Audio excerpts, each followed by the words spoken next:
Consequence Podcast Network.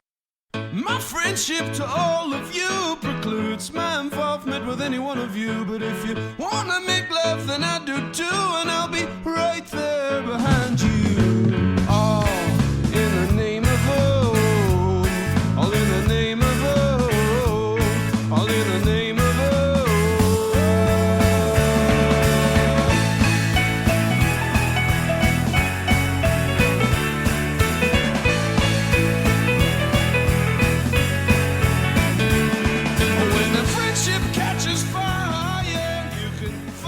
Greetings, constant listeners, and welcome yet again to the Losers Club, a Stephen King podcast from Consequence of Sound. My name is Rockin' Randall Colburn, and today is part 2, well, actually part 3 if we count the mist, but part 2 of our rankings of Skeleton Crew, Stephen King's 1985 short story collection. Last week, we broke down our 10 least favorite stories. Today, we're going to talk about our 10 favorite stories. How exciting is that? Who is across from me?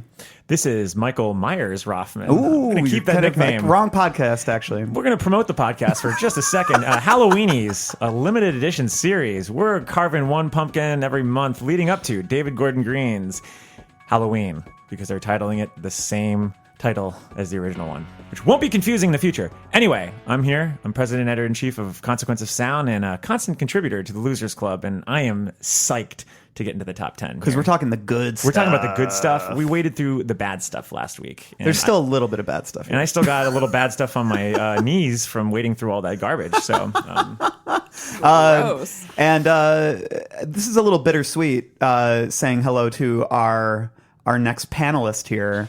Panelist. I think this is the first time on like 71 episodes I've used the phrase panelist. You're like Merv Griffin. It's Mel. I'm going to introduce you myself, because this is Mel's last time recording in studio for the foreseeable future, because she is going to a writer's retreat. Is it a retreat? It's a 6-week workshop in San Diego. That's very exciting. And then you're going to grad school. Yes. So it's not like Mel would be off the pod, but she's going to be very busy. And so we're going to give her a little bit of a reprieve. And you're stuck with us losers. But I think this is also a good time to promote your own writing, which I feel like we haven't done on the pod for a while. So Mel, why don't you say hello? Give people just a little bit of detail about where you're going, what you're doing, and then tell them where they can read your stuff. All right, sure. Hello. This is Mel, mirror that makes people disappear castle. And I write short, spooky stories. I will probably write a novel eventually, because that's just what you're supposed to do. And I think something will be brewing back in my lizard brain for a while, but I'm just not ready to do that yet.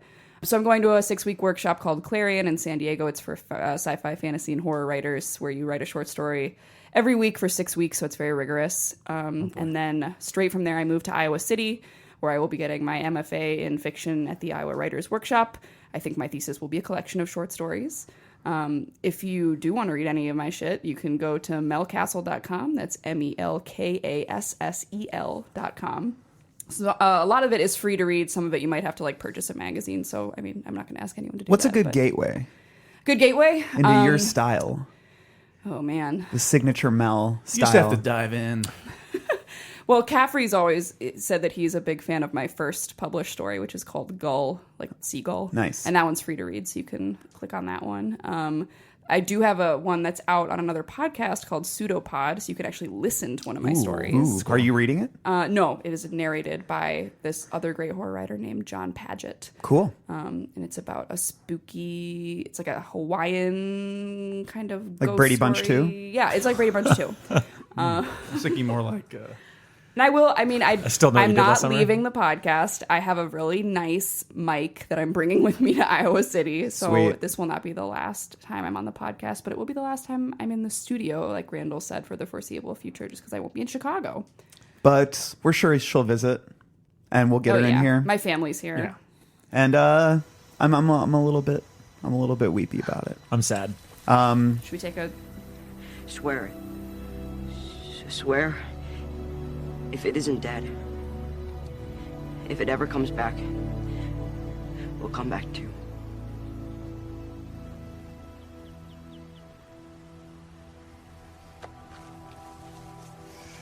A moment and of we're back. silence. Everyone cried for about an hour. Yeah. It's 2:00. Let's move on before the emotions overwhelm us all. Who's sitting next to me? And you're not nearly as important. But Apparently, no. Where can we read your stuff? You can read my stuff at www.melcastle.com. My pseudonym. That's how we met. Yeah, we really did screw Justin over here by putting him at the Well, end. my Sorry, name's Justin. I will. My still name's be Chop here. Liver. My name's Who Gives a Shit. You can read my stuff at www.whogivesashit.com. No, my name's Justin Gerber, open parentheses, Milkman number 3, close parentheses. I'm a senior writer at Consequence of Sound, also a co-host of the Halloweenies and Michael Myers podcast. And actually, we weren't on last week, Randall, so No. we should also probably talk about the first time we encountered this crew of skeletons. I agree. When did you first encounter it? Thanks for asking, Milkman. Randall. Thanks. You can call me MM3.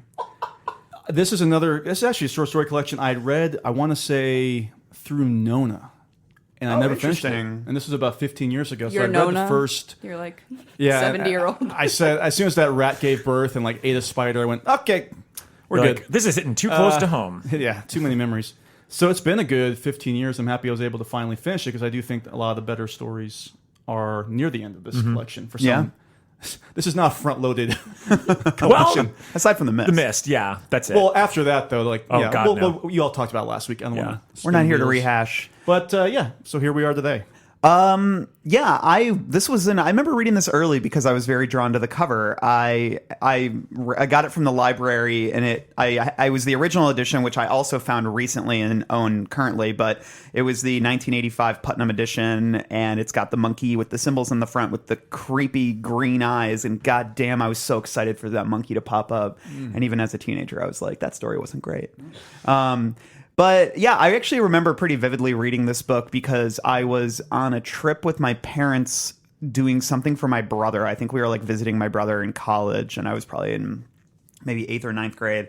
And I remember reading it in the back of the car during like a very long drive. And I can't read in cars anymore. I get very car sick, but like immediately, even if I just look at my phone. But back I then, can't read during I was very anything good moving. at it, and I would always read in the car. And I remember reading like The Raft and Beach World and The Reach, like all of them, like in the back of my parents' car. And I remember, and we'll talk about it later, but it's like I just have such a vivid memory. It was like I was listening to my Discman, and I had Mighty Mighty Boss Tones. What is that record called? Yeah, that record. Well, hey, if you're feeling nostalgic for Mighty Mighty Boss Tones, you might want to tune in to Kyle Meredith, and you can hear that interview where they talk about their new album, their first new album of 7 years. And Burt Bacharach from Austin Power 2. I think his Austin influence- Powers one. Yeah. Oh, is it 1 or 2? No, I think he performs. I think he literally performs on the streets with Elvis Costello. Oh, And Heather second Graham one? starts dancing with them. Oh, 'cause he's also in the first one on the. Well, you'll on hear the all tour about bus. it on Powers Austin Cast. Cast. Yeah, Powers Cast. Austin podcast. Yeah. Either way, if you want to hear more about Mighty Mighty Boss Tones and gives a little more context to Randall's listening experience from several years ago. I remember listening to Mighty Mighty Boss Tones while reading The Raft and feeling utterly fucking destroyed in the back of my parents' minivan. So I'm excited to get to that story You because just really it love is- Deke. I feel like Deke would have been a Mighty Mighty Boss Stones fan had he lived through the 90s. Probably would have. I think that's very true. So yeah, I don't know, but I didn't love it. I remember I actually skipped a few stories when I would get a few pages in and it wouldn't hook me. You know, when you're young, you're just like, give me the good stuff, Yeah. you know? And so I think I I wanted to remember... get to the wedding gig immediately. yeah, like I think I bailed on Wedding Gig and I bailed on Flexible Bullet. Like I just did not like that when I was young, and then a few of the others too. Even then, it was funny though. I remember The Reach, which is the last one. So I was like, well, it's the last one, but I was like, I don't like stories about old people. You know what I mean? But you And really loved Kane Rose Up though. let's just say This is my shit. let's just say it was a different time. No, yeah. But no, We're cutting that out. This was a trench coat Randall Colburn period. but I remember being like so surprised by how much I loved The Reach even when I was a teenager, because I was like, well, I should read it because it's the final story, even though I wasn't interested in the first several pages. But then it really got me, just like it did this time. Love that story. We'll get to that later though. So I liked its adaptation, Cocoon. yes, Just because there are old just because people. there's old people. And there's death involved in I was stuff. screaming. I was like, look, is there a connection? Oh yeah, there's cocoons in the Reach. So Justo, There's a lot of water. were there any stories that you thought were really good that you weren't able to talk about because they were on last week's episode? Let's go. Can we go through off the top of your head? So we had you guys talked about the wedding gig. That's a hard pass. Yeah, we Okay. went through Kane Rose Up. Yeah, Which is 19. Not a fan. Big Wheels, The Tale of the Laundry Game. Milkman Utterly 2. pointless. Pointless. That was 18. Then 17 was Ballad of the Flexible Bullet. It was Rob. My issue with I will agree. say this. I agree in hindsight. My yeah. favorite parts about that were actually the science fiction elements of these weird things being in a typewriter. I know Oh, you two. see. I don't think you two like the element of it. I like Nah. the psychosis, but I actually like this weird. I kept thinking about what like Joe Dante got his hold on it. Yeah. That type of a Yeah. film. If you make it like a little more dark with the humor and whatnot. Hey, we were talking about adapting it, and Joe Dante is still out there. So Yeah, well, he's doing the whole and stuff these days. But what else was after that? But I did not like it way too long. And by the way, it's technically a novella. I learned. yeah, that makes Seriously? sense. Yeah, It makes it sense. makes sense to me. As long It's as long. it's too long. We should have done our own episode on it. It is Sure, way that would too get long. that would get major listens. Yeah, right? 300 listens. Oh my god. So at 16 we had The Monkey. Monkey. Yeah, they skipped over any horrific element that could have like they skipped over all the scary stuff in the story. Mm-hmm. Yeah, It didn't work. It seemed like it was written for the Disney Channel. And the humor ending did not land at all. No. Yeah, very bizarre. lame. Dead fish. Oh, there's a newspaper article here. Yeah, so stupid. 15. The Man Who Would Not Shake Hands. I love the club. Who was it? Caffrey hates the club. Caffrey doesn't like the club. Caffrey That's hates bizarre. the club. I think Did, he, that like, for went me off on that's easily the best element of this story, Yeah. as well as the Well, yeah, short story. Justo and I were on the Winters. What is that book? the breathing method. Breathing Method. Breathing Method. Winters. What's the Winter's Tale? I know, but yeah, we were on that episode, and so we really dug deep into the club then. So yeah, I enjoyed reading The Man Who Would Not Shake Hands, but as with the Breathing Method, I was more intrigued by the club than I was by Yeah, the story. definitely. Yeah, I I was like, actually- who the fuck are these fogies? I hate them. Yeah, I actually really did like the club element, and as someone pointed out, I think Mac did last Yeah. week. Like, why hasn't King gone back to that? Yeah, that's what we talked Yeah, about in I'm our excited. Breathing Method episode, which if you haven't listened to, it's on the internet. It is. You can I would have, listen to and it. I would have been on that episode if I wasn't down south chasing a dead end.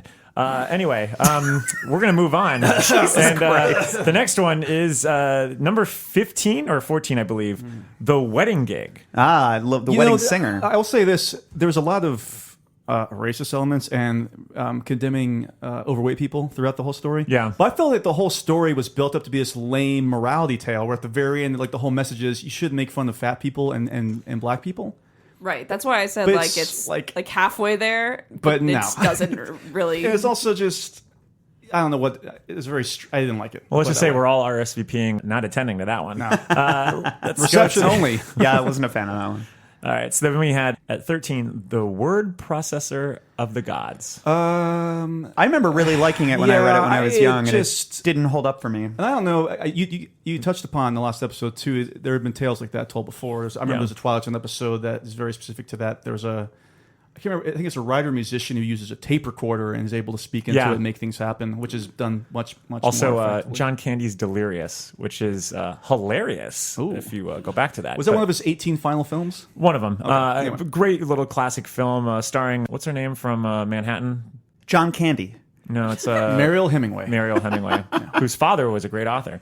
Or grandfather. Grandfather, I meant. Anyway, Father was Ernest for more on the Hemingway. Hemingways, Yeah. please visit your local Wikipedia. Hemingway cast. Yeah. Okay, so, but again, Hemingcast, weak the story. Ernest Ness. Honestly, I remember loving. That's an example. I think I remember liking that a lot as a kid. Yeah. Mhm. Doesn't hold up as an Yeah. adult. I actually really like it, and I think in the context of where it was published, which was Playboy, which was one of the big discussions last week, was writing for your audience, and Mel had pointed out I that have a he says question that he about doesn't. Yeah, I don't know if I don't feel like he's writing these short stories specifically for a publication. I feel like he's writing these short stories And then getting them out there. and then getting them out there. you I know? will just say that this was a perfect marriage, though, because that idea, that fantastical element of being like, I can't handle my life right now, and I just want something else, something more. More than this, as Roxy Music once sang. That short story is just a perfect marriage, but for You think Makes sense that that you- goes against the idea of well, I subscribe to Playboy for the articles or why would you subscribe to Playboy for this type of writing? Well, because it's just another brand of escapism. Yeah, it's That's what we lame said. though. But it makes sense that you liked it when you were a kid because it is just this like perfectly simple, like your Yep. family sucks. Oh, you got a new one. It's Yeah, almost I still- it's still dug it. simplistic and not simple. That's the difference, I think. It We like have the reminds me same of Back rating. to the Future in a way. Yeah. Like the end of Back to the Future, like where everything's suddenly good. Yeah. in Guys, the I original still haven't ending. seen it. I know. Are you serious? I know. Well, spoiler alert Well, for a we need to- 40-year-old movie. Let's all right, so the last two that we had, Yeah.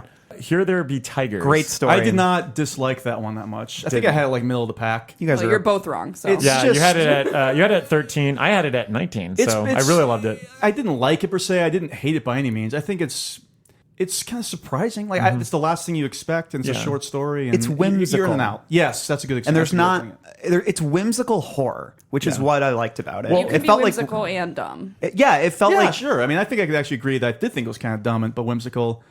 But it was fine. It wasn't like I read it like Kane Rose Up. I thought, what the fuck is this? I thought it was like Roald Dahl. I like Roald Dahl. I thought it was good enough that I would want to do dishes instead. All boy. right, so the last story that we had. Wait, what did I? Where did I put Tigers? Oh, you had the highest one, and we talked about it at. I know, at you were Great trashing me. Lakes. You had it at 9. I think I called you an idiot. Oh Yeah. boy, don't appreciate it. You had Here There Be Tigers over Beach World, and we're gonna get into that in a I'm little not bit. beach. No, I'm not a beachhead. Anyway, Love last Beachhead. one at 11. Uncle Otto's Truck. Beep beep. Well, I think I had that kind of middle of the road. You had it too. at 10. I thought it was pretty good. had it I 10. think for me, that's when the stories get good. I do think this is like a half of this collection is good, and the other half is kind of either I'll pass or outright awful. Fine story, but come on, King. Enough with the cars That's already. what Caffrey was saying, and I was agreeing. To be fair, back then, wasn't this just the second car story? Technically, Trucks. Or actually, wasn't that the first? Wasn't that actually written before Christine? it was published originally in 1983 October. So was like the same year, I think, right? It was around the same time. Oh, yeah. okay, So, Well, he was also gearing up for Maximum Overdrive around this time. so he was loving cars. But who know when he actually wrote it though? Like that could have been He could have sitting been around. Yeah, That's true. yeah. I think he wrote it the day before the book was due, and he was scribbling it on some post-its. I like Uncle Otto's truck. Yeah. I think it's disgusting. Getting I like it. closer. No, it's definitely not that bad. It's fine. Where did I have it? Let's see. what 19. we got. Yeah, right. Oops. No, you had it at. Great. Randall had it at 8. So you Yeah. liked it more than Here There Be Tigers, which Well, you just yeah. were praising. Well, Beach World, on the other hand, can, Beach World not very high. can go stick its head in the sand. Well, we'll get to that soon enough. So I guess we're going to go into the.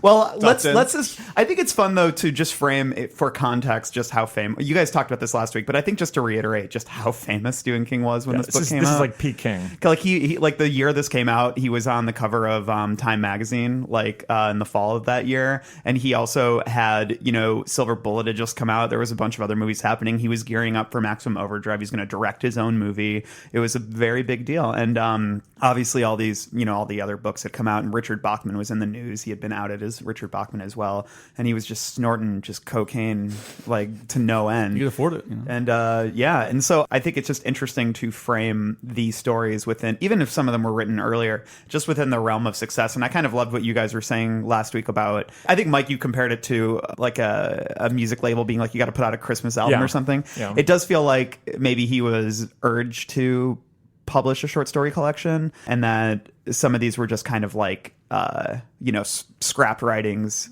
that he just kind of pulled out of the drawer and threw in to pad the page count. It's kind of crazy because out of all his short story collections, and maybe this just speaks to the idea that he was popular, and that's how most of these awards go. But this book actually won the Locus Award in 1986, which is like an annual literary award that they basically honor like science fiction and fantasy by the Locus magazine. So Well, I think it's but a lot of his other books had been nominated for that and didn't win. Like different seasons didn't win. This is his Leonardo DiCaprio Oscar.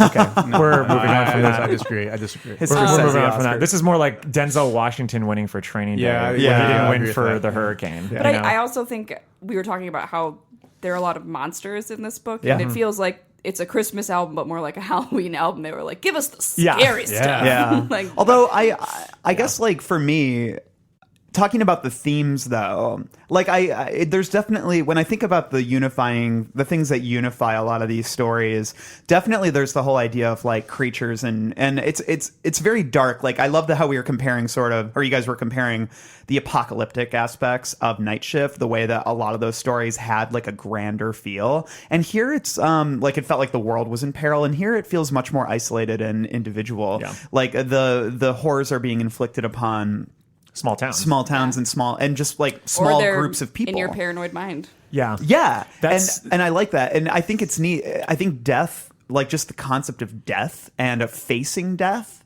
approaching death and knowing it's coming is a theme that I was seeing in a lot of these stories, especially like The Raft, The Reach, Beach Mist. World, The Mist. And I think that's a really interesting theme to pull out. And also just how death can be intensely cruel and meaningless, but also how it, but then on the other hand, you look at The Reach or something, there is all this, it can be beautiful and it can be lovely and it can be your own choice. Well, I think I found that there were some to take from The Talisman, some twinners. And I think there are a lot of books that you could look at, a lot of stories that you could look at that kind of attach themselves to another short story in the same collection. And there's a couple coming up I'll discuss. Yeah.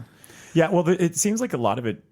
I mean, when he created the David Drayton character with The Mist, and it, obviously The Mist kicks off this book. A lot of the sort of inner fears or anxieties that David has about his own success versus a small town atmosphere, and having that sort of conviction or the lack of, seems to be something that infiltrates a lot of these stories too. Yeah. Is like, who's going to believe me? Yeah. And I wonder, based on the stuff that we were just discussing with him just being this like coke rattled writer, you have to wonder, like, where was his head at this point? Basement Jacks, but It reminds me. Wow. Thanks, Mike. I just kept listening to Dream Police the whole time I was reading, like The Ballad of the Flexible Bullet. So yeah, I think Coke definitely has something music to do with too, making me like- paranoid. We never touched on there is one actual through line through a couple stories, which is the Do You Love? Yes, Yeah. I was actually about to bring Yes. that up. I think aren't all those can be covered in this section? I believe so. yeah, there wasn't one last week that was covered. So Do you think as a narrative device or a motif, it works? Does it resonate with you? I liked it a lot, actually. Especially because all three stories are so different from one another. Yeah. What do you guys think? Well, And it means something different, too. there Not aren't. just a story. It isn't in enough of them for me to be like, what a successful unifying theme. Sure. I guess it speaks to what Mike said about padding out the page count, or what you said about padding out the page count.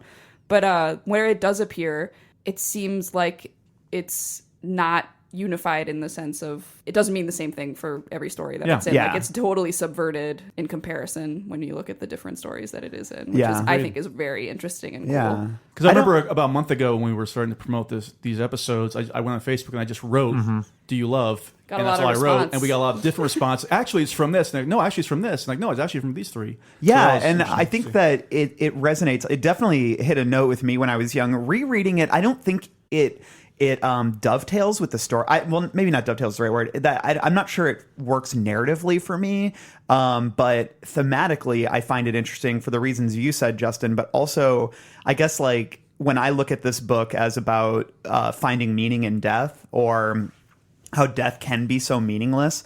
I guess for me, the do you love is a question of meaning. And it's like, do you love? Do you care? Do you have a reason? Does my death matter? Does the thing killing me, is it also like concerned with its own mortality? I mean, a question like, do you love for me is a question of, do you feel, and are you, what's the word I'm looking for? Like, are you sentient? Like, you know what I mean? And I guess like I think a lot about the kid in the raft asking the oil slick that.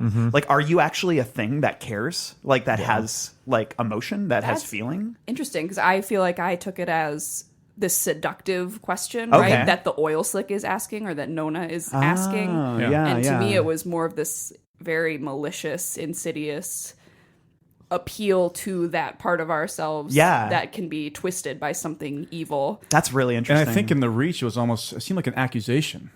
yeah.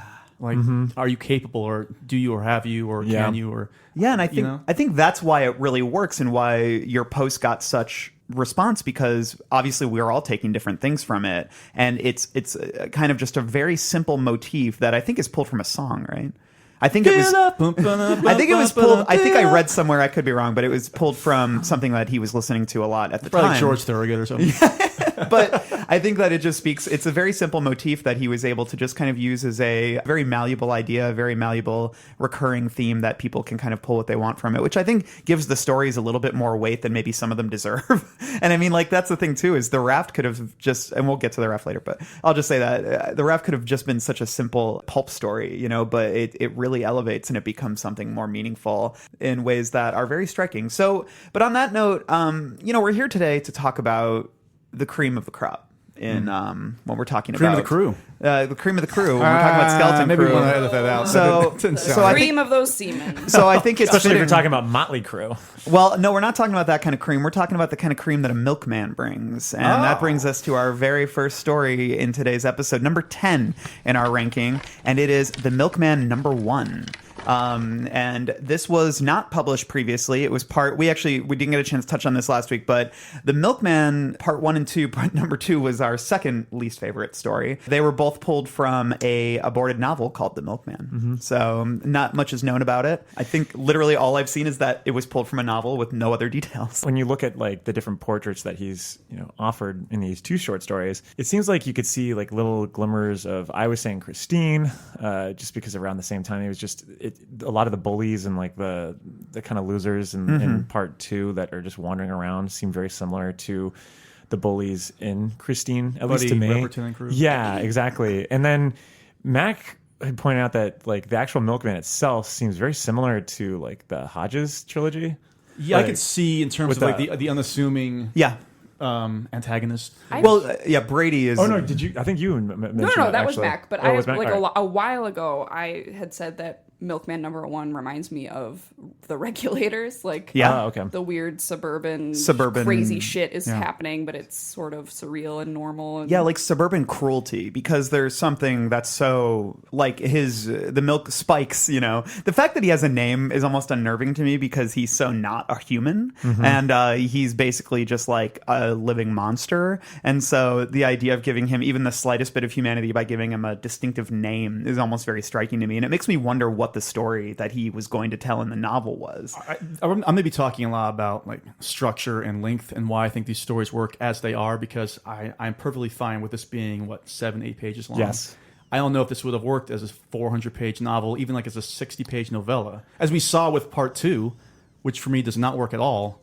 I'm perfectly happy with this being all we know about the Milkman and Spike Milligan and in parentheses and open parentheses. I agree. I think the problem with having part 2, even though as we discussed last week, I think part 2 was written before part 1.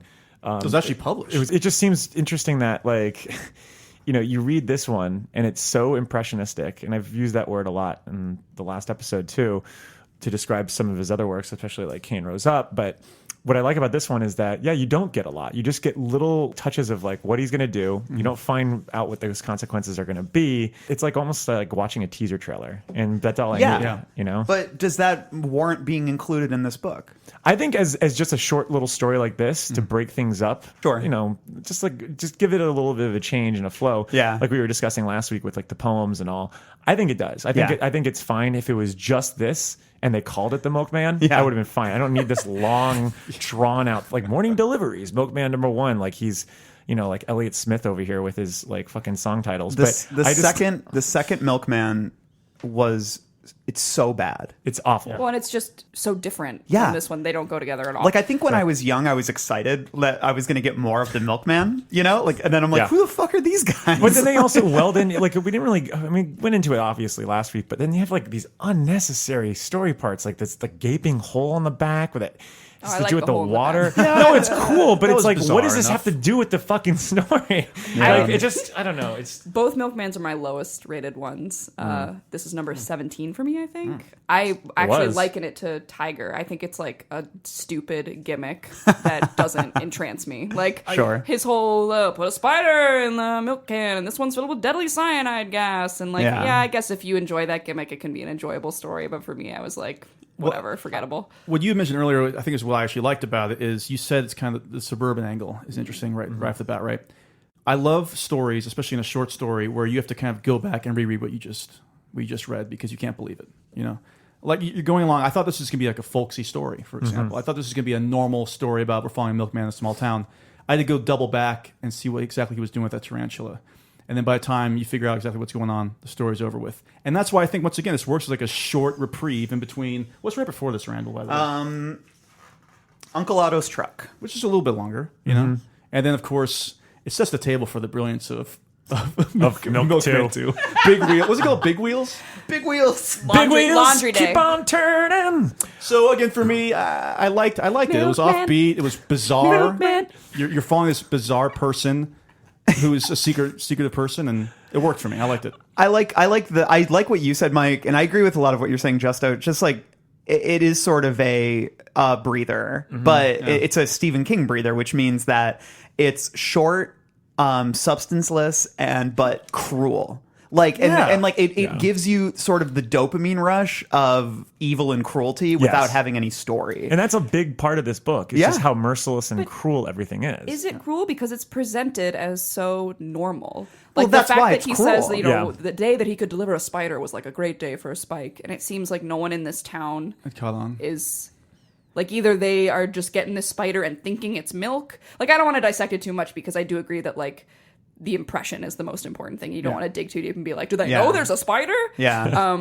But I feel like to pull that off, I would need more atmosphere than what I'm getting. Well, there's also that strange description about the truck itself. What is it, like? There's like a meat hook in the truck? No, and that's my There's some- problem. You brought up a good point, and this is something that I was really driving home last week, is that there are so many points of this book where I had to just stop, go back, reread, stop, go back, reread, because he's just pretzeled his stories. Like, I mean, the monkey itself, like I read passages from it last week that are just so insane, where you can just tell maybe it is the cocaine that's speaking, where he's so in his own little narrative that he doesn't realize that you're really cracking what could be a short premise by just overcomplicating or just holding back details when you don't need to. It reads like he might be trying to avoid cliche, kind of like, oh, it's cliche for someone to be an orphan or for them to lose their parents. Let's do this convoluted like aunt thing where like his mom died later, and even grandma does it to a point. Like they don't mention like, and I like grandma a lot, but like there are little details there that they just they withhold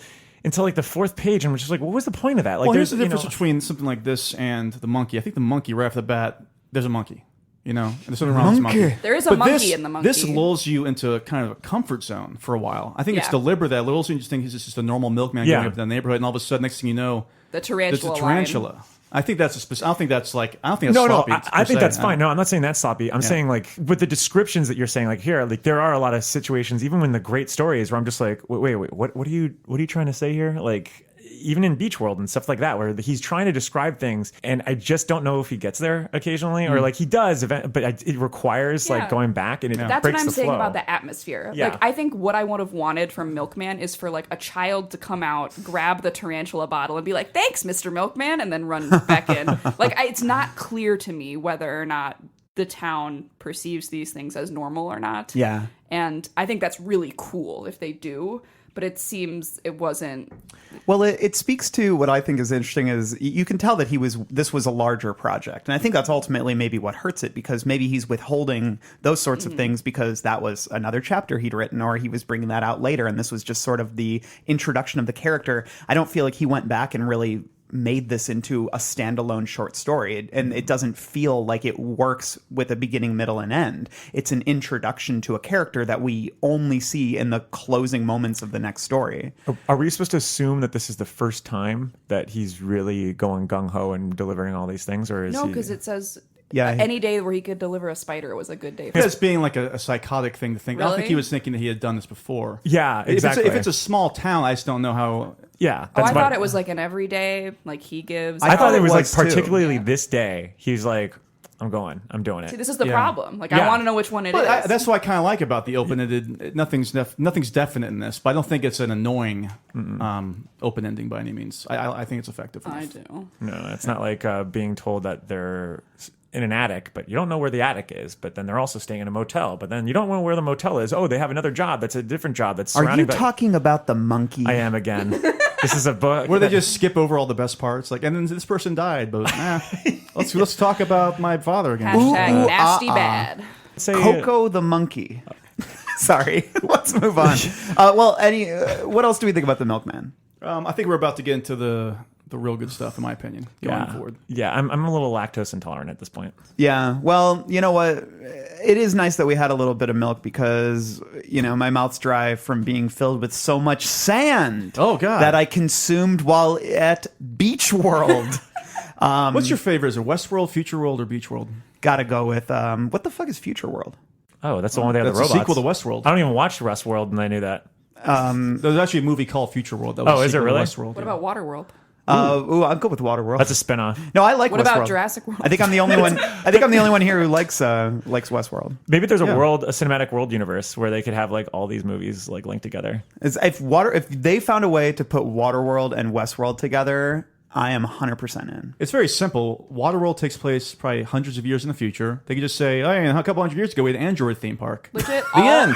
All buy I it. wanted from this season of Westworld, and I guess they did it with the other world that they were exposed to, but I wanted it to go even crazier. Like I wanted the first season to end with a dinosaur like coming into Yeah. the Westworld, or like a Biting off dragon. Anthony Hopkins' head. Well, I think that if we stick around for the end of season 2 of Westworld, we're going to meet Beach World, which is where this story takes place. Number 9. No, I'm just kidding. It doesn't take place there, but it does take place on another planet. And I guess like if there's a connective tissue between my thoughts on Beach World and Milkman is that it feels like a smaller part of a bigger idea. I like this story to a degree. I prefer Here Be Tigers. I loved on last week's episode when HBT. Dan kept saying Here Be Tigers, which just made me laugh. It was so good. But no, Long John Silver talking. I like the whimsical nature of. I mean, I agree with you on Here There Be Tigers. Just to say that I know it's not great, but I just enjoy the hell out of it. Whereas like Beach World, I like to a degree, but I found it a little bit annoying in terms of like King sort of half-ass introduces these sci-fi concepts, these sci-fi languages, like people speaking another language using He a phrase. should never write space pigeon. I know. Like, it's so bad. And like phrases like drone head and then grok, like, oh, I grok that or something. And he only uses it once. And it's like, what are you doing? Like, don't introduce like sci-fi lingo if you're not going to like really create that world. See, I agree with you on the little bits and pieces there. I disagree in the sense that I actually thought this was really good as a capsule sort of story. It reminded me a lot of like The Twilight Zone, which a lot of these stories do. I mean, obviously, this was published in Weird Tales, which was, it's like a fantasy horror fiction pulp magazine or whatever. 1984. So it's in what, like a year 1984 before this came out. Yeah, and so then yeah, like, let's perfect. It's perfect in the sense that like for that, because it really is just like a setup. Like it reminded me a lot of like God, we referenced the episode I think last week actually. It was the Twilight Zone where they land on the planet, or they think it's the they planet. think Shot an arrow into the air. Yeah, and it the reminded sky. me of that a little bit, except that they actually did land on a real Yeah. planet. And Well, there let's- is a yeah. we'll talk about that in a Let's second. break down the plot. So Shapiro and Rand are two spacemen. They're Martians or something. Bachemin. No, they're feds. Like that's what they're called because when they meet up with the traitor later, and basically they crash land onto this planet, and it is a beach planet, and there's no Which water in means just sight. sand. Yeah, it's just sand, and it's these big rolling dunes, and like the oil slick in the raft, and I feel like other things. That's like I feel like that's another. Theme in this is being like mesmerized by some kind of darkness. That's one of the twinners I have here. Actually. Yeah, It's this yeah, story yeah. and a couple other stories. Actually. Yeah, and so basically Rand becomes very taken with staring off at the sand while Shapiro dives back into the spaceship and is trying to put together the beacon so they can be found. And then in a very surprising twist, a traitor spaceship comes down with all these droids. Again, another example of like I feel like King watched Star Wars and he's like, I'm gonna make a D2R2. my It own did make me think of C-3PO. Solo a lot actually. When Yeah. reading this, Ooh. so. And so, yeah, that was a. Hasn't said this What was if it was huge Han influence. Solo who like was the guy who landed? He just writes him into the story. Yeah. It was originally called Solo: A Beach World Story. Yeah, halfway through, it's just like, hey, kid, what's that ship over there? It's like, what's your name? I'm Han Solo, Captain of the Millennium Falcon. You're like, wait, and what? so I guess, hey, the Millennium Falcon is still mine. Yeah. But Randall, Chewie, you we got to mentioned- get off this planet. In addition to that twist, there's also one more twist. That the planet is alive. The And that sand is alive! That is why I actually do enjoy the stories. They pull off two twists in a short period of time. You think, first of all, it's just going to be this kind of shipwrecked story set in space. And then you think when the traders come, it's a mirage. At least I did. I didn't think it was real. I did too. And then The it is rescue? real. The rescue people. I thought Okay. that was just imagination. And then it is real. And you just think that the other guy's crazy and that the sand's not alive. And then the sand is alive and then it's over. It's just like a pulpy, good short story Yeah, for me. I like yeah. it. Although it does play into the thing that I love to bring up, where it's like the minute it's inferred, it's got to be real because King does that. Yeah. Although he's done that so many times in this book that you do start wondering, like, well, is the insanity playing? Because I agree. I actually thought the ship was a mirage. Also, I I thought definitely they, didn't think they were getting out of there. Yeah, Like, I I was didn't either. very surprised Yeah. that they escaped. Exactly. So Yeah. there's something, I don't know. It really, again, it goes back to the structure of it. This works, I think for me, Randall, this actually does work as a A to Z story. I don't think that this is open ended or Sure. that starts in the middle or anything like that. I agree with you in the sense that I think the story is well told. It's the world feels half-assed. I feel like you can write a sci-fi story of this length where you feel like, wow, this person really thought of a language, and the short glimpse of it that I get is cool and everything, and I don't think it succeeds. The language, it just didn't affect the story for me, though. Really. didn't, I mean, no. if it was ongoing throughout, they just kept throwing in like just pulling letters from the alphabet as I scratched the door for some reason. Sure.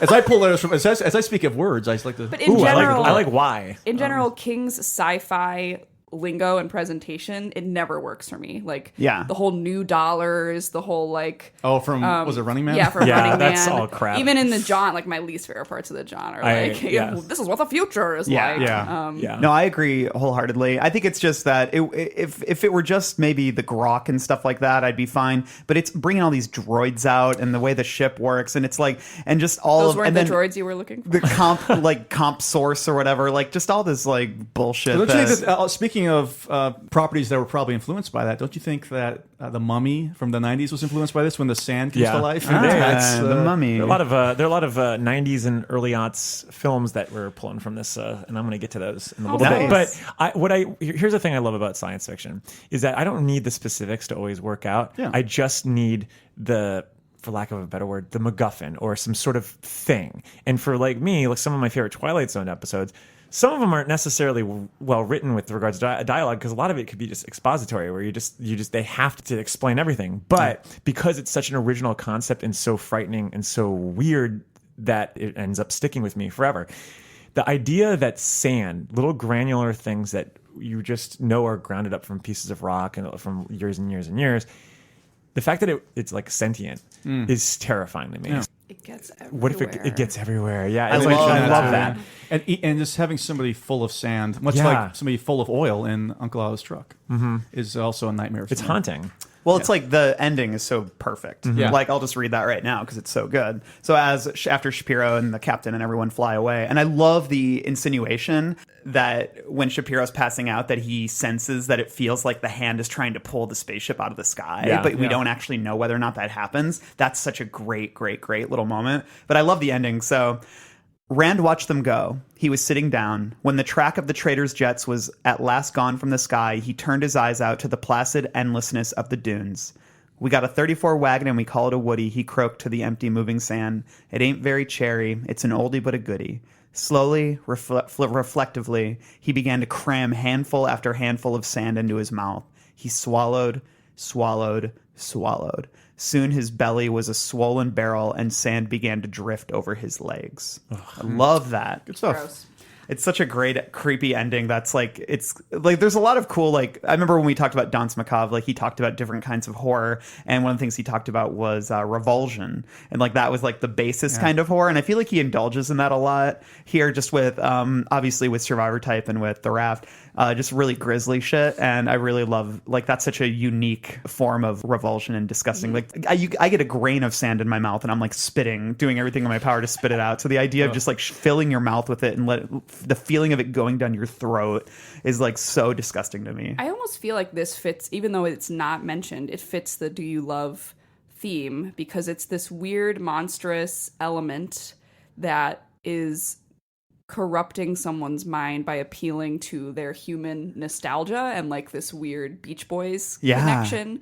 And it's hypnotizing when you look at it, and it brings to mind these human emotions, and it kind of just turns all that against you. Is The Raft one of your Twinner stories that you're maybe going to talk about? Yeah, a little bit, but in a different way. I think that goes to, what is the opposite? I've always thought about it. What is the opposite of claustrophobia? Agoraphobia. Yeah. Now, agoraphobia, isn't that when you're surrounded by Your fear of open spaces. Okay, well, in that case, and this is agoraphobia. I was going to complain about the fact that it's a hand that erupts and tries to grab the ship, as if like this planet knows that hands are recognizable and scary. Like it's another planet. Yeah. Like I think it's a good visual, though. I mean, it is a good visual, but it doesn't make sense. Maybe it's the hand of God from the Stan miniseries. None of this makes sense. Well, I just convinced myself out of it because of the whole like Beach Boys thing. Yeah. Like it's in your mind. It's like in your head, and it's gonna. What if the hand came out and just said "Surfs Up"? Just give a thumbs up or a cowabunga, like the Peace out. shotgun. Yeah. Brian Wilson slowly rises from the sand. Oh, a request. Okay, well, yeah, so that's Beach World. Well, any other thoughts on Beach World? I got one weird observation. Okay. And it's kind of towards the end. And it's when the captain says, I want to get out of here. It's been 14 years since I had a cock, but right now I feel like I'm pissing myself. It's because he doesn't have legs, but then, and he's like he's another Like a being. cyborg, right? Yeah. Is he a cyborg? Yeah. Because is it like a It's RoboCop thing? It's the future, Mike.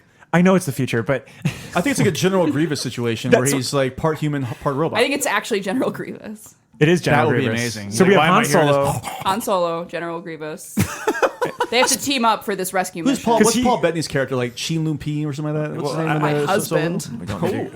He's great in it, but Never saw it. very good. Just Very kidding. good Jennifer mind Connelly, device. I would never do that. I Constant will keep my listener mouth Jennifer shut. Connelly. So wait, does he loses his legs because the sand goes into that? So he is just this kind of. He's not human though. He's a different alien, maybe, or I don't know, but the bottom line is he's got a lot of android parts that replaces his sentient or human He's or part life. man, part machine. Yeah, Okay. Like That's RoboCop. best So RoboCop's in It's the story RoboCop, too. yes. So you have Han Solo, RoboCop, General Grievous. RoboCop is General Grievous. Everyone's having fun at Beach World.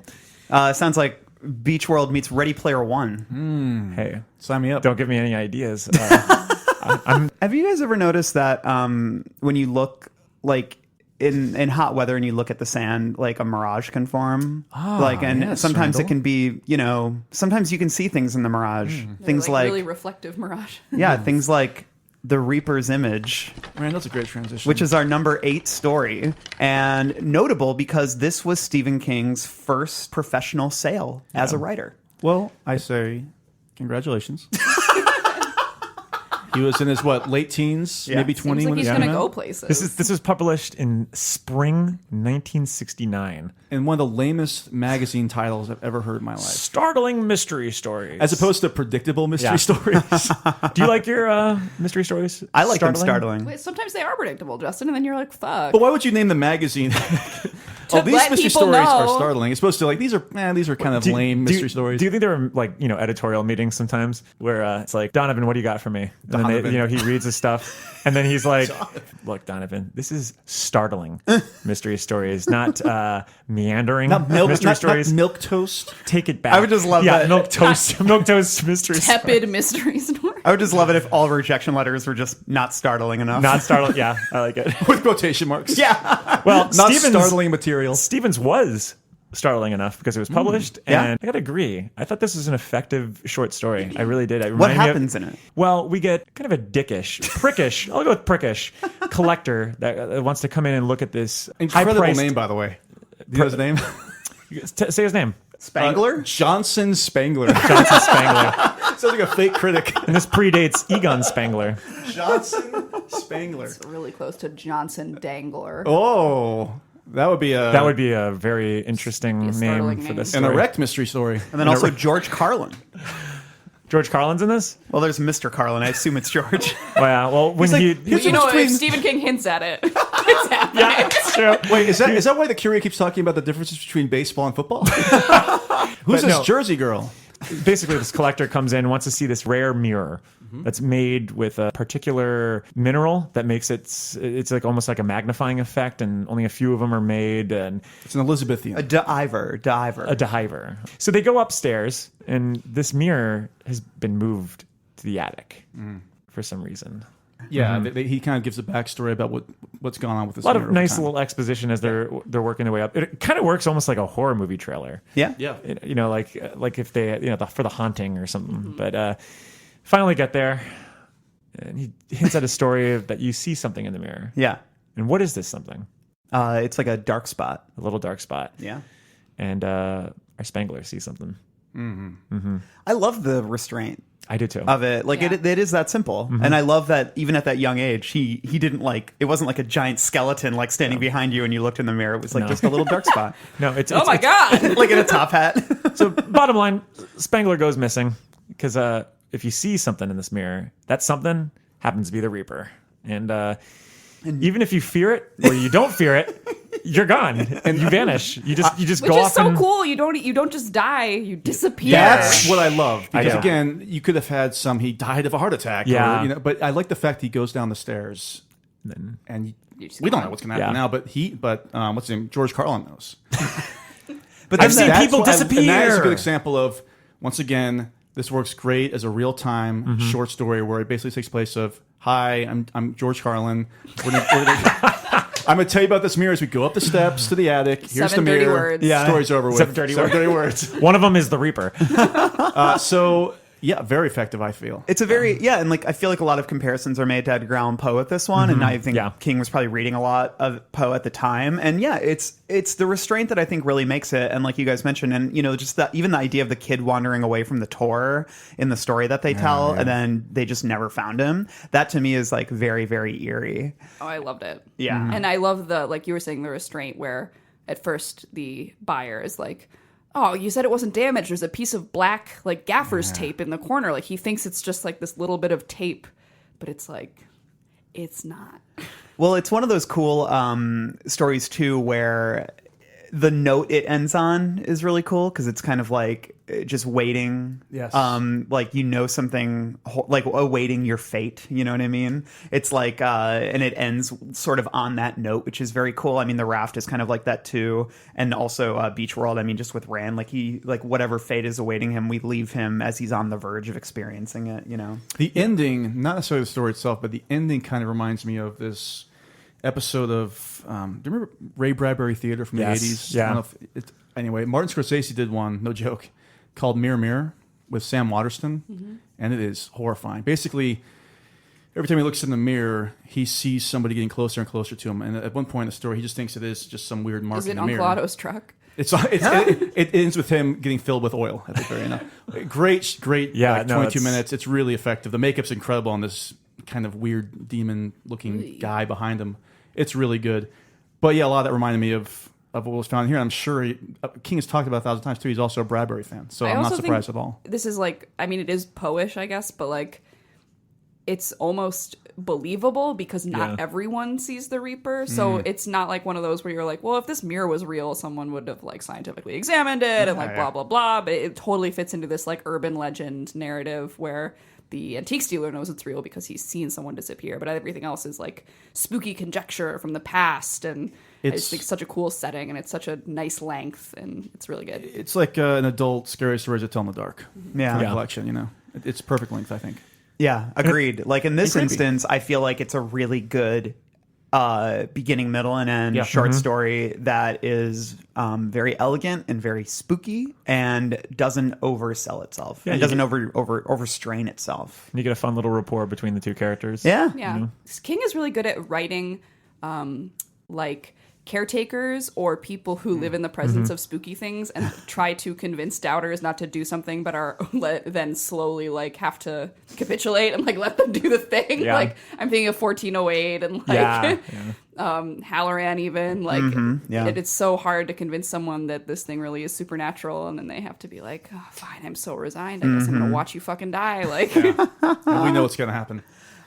Do we get the understanding that like Carlin has tried to see it and can't? he doesn't like to look at it, but no, not everyone sees it. Yeah. I don't think they go into like, oh, if you don't see it before, can you like come to see it? I think it's like if you see If you it see the it, one you see time, it. you're gone. Yeah. Yeah. No, it's good. I mean, there's not much to say though. It's like such a simple, elegant story. Would you look? 100% yes. 100% yes. I don't think I would. Would not be not able to. I genuinely think I would be able to not look and I wouldn't look. I'd be too scared. Where do you think you vanished to? Hell. Beach World. Beach World? Beach World? It's a prequel to Beach World. Maybe this is One other note I think is, once again, we talked about this. God, it has been a year. The idea that Salem's Lot is actually still out there. Mm-hmm. You know, Yeah. and to think that this mirror is still up in the attic somewhere Yeah. too. Yeah. is a creepy. To harp on my like newly found seduction theme, there's a lot of like that in this book, and this is one of those things where it's like, would you look in the mirror? Like this weird creepy object is seducing you, the sand is seducing you, the raft and Yeah. the oil slick is seducing you. That's interesting. Nona is seducing I was going you. to say, Like, you know who else seduces people? Who's that? Nona. Our number 7 story. Mel kind of took the steam out of my transition there. But Well, maybe she set it up for you. she was making a very good point. I'm your friend and ally. Don't create division on this podcast. This is our last recorded one here, so let's try to stay on level ground. Please. Where was this published? That's a great question, Randall. This was the year 1978, and I like the name of this publication, Shadows. Ooh. Simple, evocative, sexy, Seductive. just like I like my shadows. Oh, damn. Okay. And then what happens in this Well, story? this is a return to Castle Rock. Yes, It is. I love And this. this is a story that sees the brief return of Vern Tessio from The Body, aka Stand By Me, and of course, one of the great bullies, Ace Merrill. one of the Merrill. great bullies. The great Gatsby, the great bully. Ace Merrill is one of my all-time favorite characters in literature. And Great. he's only mentioned here, but He's a jerk. I here. still love him. But no, I think this, so basically it tells the story of, he's unnamed, right? Just kind of like a hitchhiker. Unnamed, yeah. And he meets this woman in a diner who he's very smitten with, and she basically encourages him to kill a bunch of innocent people. And then they go to a graveyard, and she turns into a giant rat. And then he gets arrested, and he's writing all this down as he's about to commit suicide. So it's a nice, It's a happy little story. bit more complicated than that, but And now we'll go into it. No, but it's true. And this would be the second of the Do You Love trilogy, but the first one we're going to talk about. Yeah. And in this instance, the Do You Love is coming from Nona, correct? To him. well, and I think in his kind of just like mind, and Yeah. she's influencing him, and So is Nona he hears it in his own head as is well. Nona Oh, real, yeah. or is she in his head? Well, She's- that's a good question. Well, she's Yeah. obviously not alive, but I think that she is a ghost that somehow worked its way Do other into. people acknowledge her though? Yeah, like in the diner and Yeah, exactly. Okay. Yeah. But she's not. She was never actually Yeah, but alive. he could just be imagining that too. That's also possible. Again, because we've got an unreliable narrator here too. Yeah, It's told that's what I first love person, about it. which is also a good When way it's of told- Yeah, doing they it. let her in the car. The hitchhiker or the drivers see her and let her in because she's Yeah, but pretty. we have an unreliable narrator. Yeah. No, but he can't hitch a ride without Well, her. maybe he was able to though. Hey, maybe he's a good-looking maybe he guy. batted his eyes. I don't know what's going on. Yeah. I think people can see her. But that's a good thing. But we don't know. But I No. like that. It's very I possible. think they can. Well, let's just say Mel- let's just say that the evidence is on your side, Mel. But it's Yeah. important to have You opposing guys voices. should believe women. Oh no! Well, is this a moment? Are we having a moment? I think you have to ask yourselves, like, if she is real, how does that change the story? And if she isn't, how does that also change the story? Because, I mean there was Literally never been... talks to the driver of the car. I know. Unreliable Like she narrator. can be a ghost. I'm totally yeah, on I'm board sorry. with Yeah, that. what I'm Like- saying is she wasn't actually a living woman. She was a spirit of some kind. That's what I was. I yeah, think we actually totally. do agree, That's Mel. fine, yeah. but like she's present. Yeah, no, she is. But he's also But what crazy. if she wasn't? Wait, what if she was never there? What if the trucker was never there? No, Well, no. they mentioned at the end that everyone that was a witness says that there was just only him there. So Boom. No, I mean that's a big. Yeah. I mean, King isn't very overcomplicated with those type of details. If he's saying that, it means he's trying to infer that like this he really is lost his mind. I mean, the fact that like it ends with him saying like I definitely saw her, and it was. I mean, this is what he says at the end. For that, I think this also stems from we get a good glimpse of his childhood growing up and major incidents that really disturbed him. For instance, for me, there's a lot of great moments in the short story, but for me, him going down, I think it's to the basement. I alluded to earlier, and watching the rat, Yeah. as the rat is giving birth, scoop up the spider that's crossing by Yeah. is such a disgusting, grotesque image that just that haunts me, much like the unnamed narrator. It's the miracle of life, Justin. It is. Yeah, but there's You that know, weird. I always think about friends of mine giving birth and just eating passing cats as they walk by. Hey, that's what in Alf's world, that's what they would do. Hey, Willie. Willie, it's our second Alf reference. Hey, Nona. I think it's interesting with like the spider Yeah. rat imagery, and I kind of wanted to know what everyone's thoughts on that was. Is the spider the unnamed narrator? That's what I'm- And then the rat is Nona. Or it's a strange image that in a metaphor I wasn't able to really. There's a kind lot of, happening here. I the think whole- also. Yeah, go ahead, Mel. The whole rat thing Yeah. is like the primal underbelly of man's nature, right? Mm-hmm. Rats are known for being these like dirty, violent, festering creatures, and he gets a glimpse of that when he's younger. And Nona then feeds into those impulses, those darker primal impulses that he has Great. that have been cultivated by people who have treated him like a rat for his whole life. And that's why he recalls the emasculation Mm-hmm. at the hands of Ace when he beats the shit out of him because he's talking to his girlfriend. So there's a lot of that going on too. there are a lot of like really cool nuggets of truth that King laces in here that speak like a lot of universal truths that he laces throughout this story that I really was finding myself underlining. And had I had an AIM account still, I would probably use that as my away message. But no, the thing that I really think is interesting is this idea that we tend to wrap our identity around those that we love. And I feel like that's a commentary that King is also making here, especially with including the Ace Merrill storyline and how the way he treats women and the way he basically almost acts as if it's his own property. And I mean, I think there's just a lot of commentary in that respect going on here. And maybe I'm just going off on a fucking tangent. I think there's a lot you can glean from the story. Something else I want to touch on is he really does capture. He's done a lot of stories about the winter, whether it's before this or after this, and I think he does capture winter specifically in Castle Rock really well here, because a lot of this did remind me of the wintertime in the Dead Zone, for instance. Yeah. During the whole the Frank Dodd story and everything else. Just the unrelenting cold, the darkness on the street, the sleet on the streets. And obviously we live in Chicago, so we've experienced this too. But it's different to experience it in a small town as opposed to the big city where there's, salt on the ground. And it's, here it just seems so isolated and just so dreary and for him, so desperate. I got a good sense of just traffic lights, reflecting off the street throughout.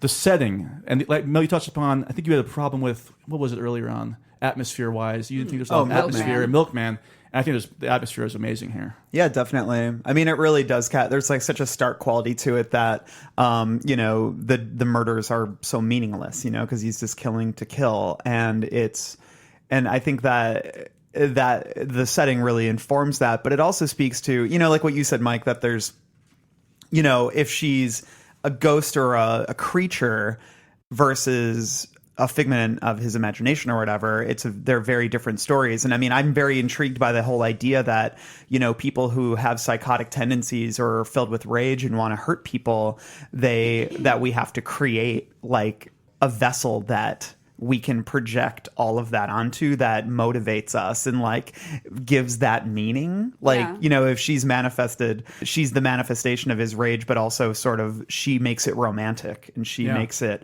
justifiable in a way because it's born out of his infatuation for her. And he's doing it for love. What do you make of the fact that he never stops loving Nona? Like he's, at the very end, true love never dies is like a common refrain, but he is still repulsed by what he hears in the walls, and he hates the rats. Like, it never really comes together. Right. And the last time he sees her, she's turned into a rat. Right, and he doesn't like that, but he still loves her. Yeah. I think it might be just the sense that there's a darkness inside of him that he is trying to ignore. You know what I mean? And that maybe it keeps swelling up and like that maybe like the reality of his crimes, like the rats in the walls are the realization that he did all this on his own and he doesn't want to accept that. And that's a recurring theme too. Jerusalem's Lot, for example, the rats in the wall. Yeah. I glossed over the fact when I first read this that when they find him, he's by his family's grave. Yes, exactly. And that's why I think that it has to be a figment of his imagination. And I think a lot of it speaks to, there's a passage that kind of answers your question that you were saying before. What does Nona represent for him? Why does he still, relish these feelings of her, even though he knows He's a rat queen. Yeah. So like, Well, if he had just said there's that. a section here. It's on page 421. He says, "I could not fill up the hole in my life, not the hole left by the girl when she said goodbye. I don't want to lay this at her door, but the hole that had always been there, the dark, confused swirling that had never stopped down in the middle of me. Nona filled that hole. She made me move and act. She made me noble. Now, maybe you understand a little of it, why I dream of her, why the fascination remains in spite of the remorse and the revulsion, why I hate her, why I fear her, and why even now I still love her." I think it just goes back to this idea that how much of our own identity is carved out by the relationships that we have with other people. And I feel agree. like that's like a commentary on What do the we story. project I on the talked people about- we love? Exactly. And I also Yeah. talked about emasculation earlier, and even at the very end, I reread this again. He still talks about what Betsy or Betty at the very end of this. Yeah. And he can't harp on the fact that he was rejected by this woman. And I just think that over time, if you just keep getting rejected, especially in this case for him, this has been discussed a lot in the last couple of years, obviously, with what's been going on, is this sense of possession. Like you touched on, Mike. But also, there's a lot of like hatred and revulsion in regards to women. Like at the very end, he says that her whole body had been turned into a womb, and then the rats are in there. And then he talks about how I've always thought of sweat as a good thing, a masculine thing, but sometimes in the heat there are bugs that bite. Spiders, for instance, that the female spiders sting and eat their mates. They do right after copulation. Also, I've heard scurryings in the walls. I don't like that. So there is, it's like this whole like abuser mentality. Of Yeah. like, Oh, definitely. Oh, This sounds like It's an- all blame. He's blaming this person, not him, for what he's been doing. And think about all the lines that he just leaves these little nuggets of truth that could only come from someone that has had that sort of pain of knowing what that isolation and feeling. And he says, like, when you're invisible, you get to thinking you're invulnerable.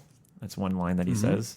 And then there's another really weird, even creepier line that, oh God, that like really kind of creeped me out was, let me see. Well, what are you looking at me in terms of the invulnerability?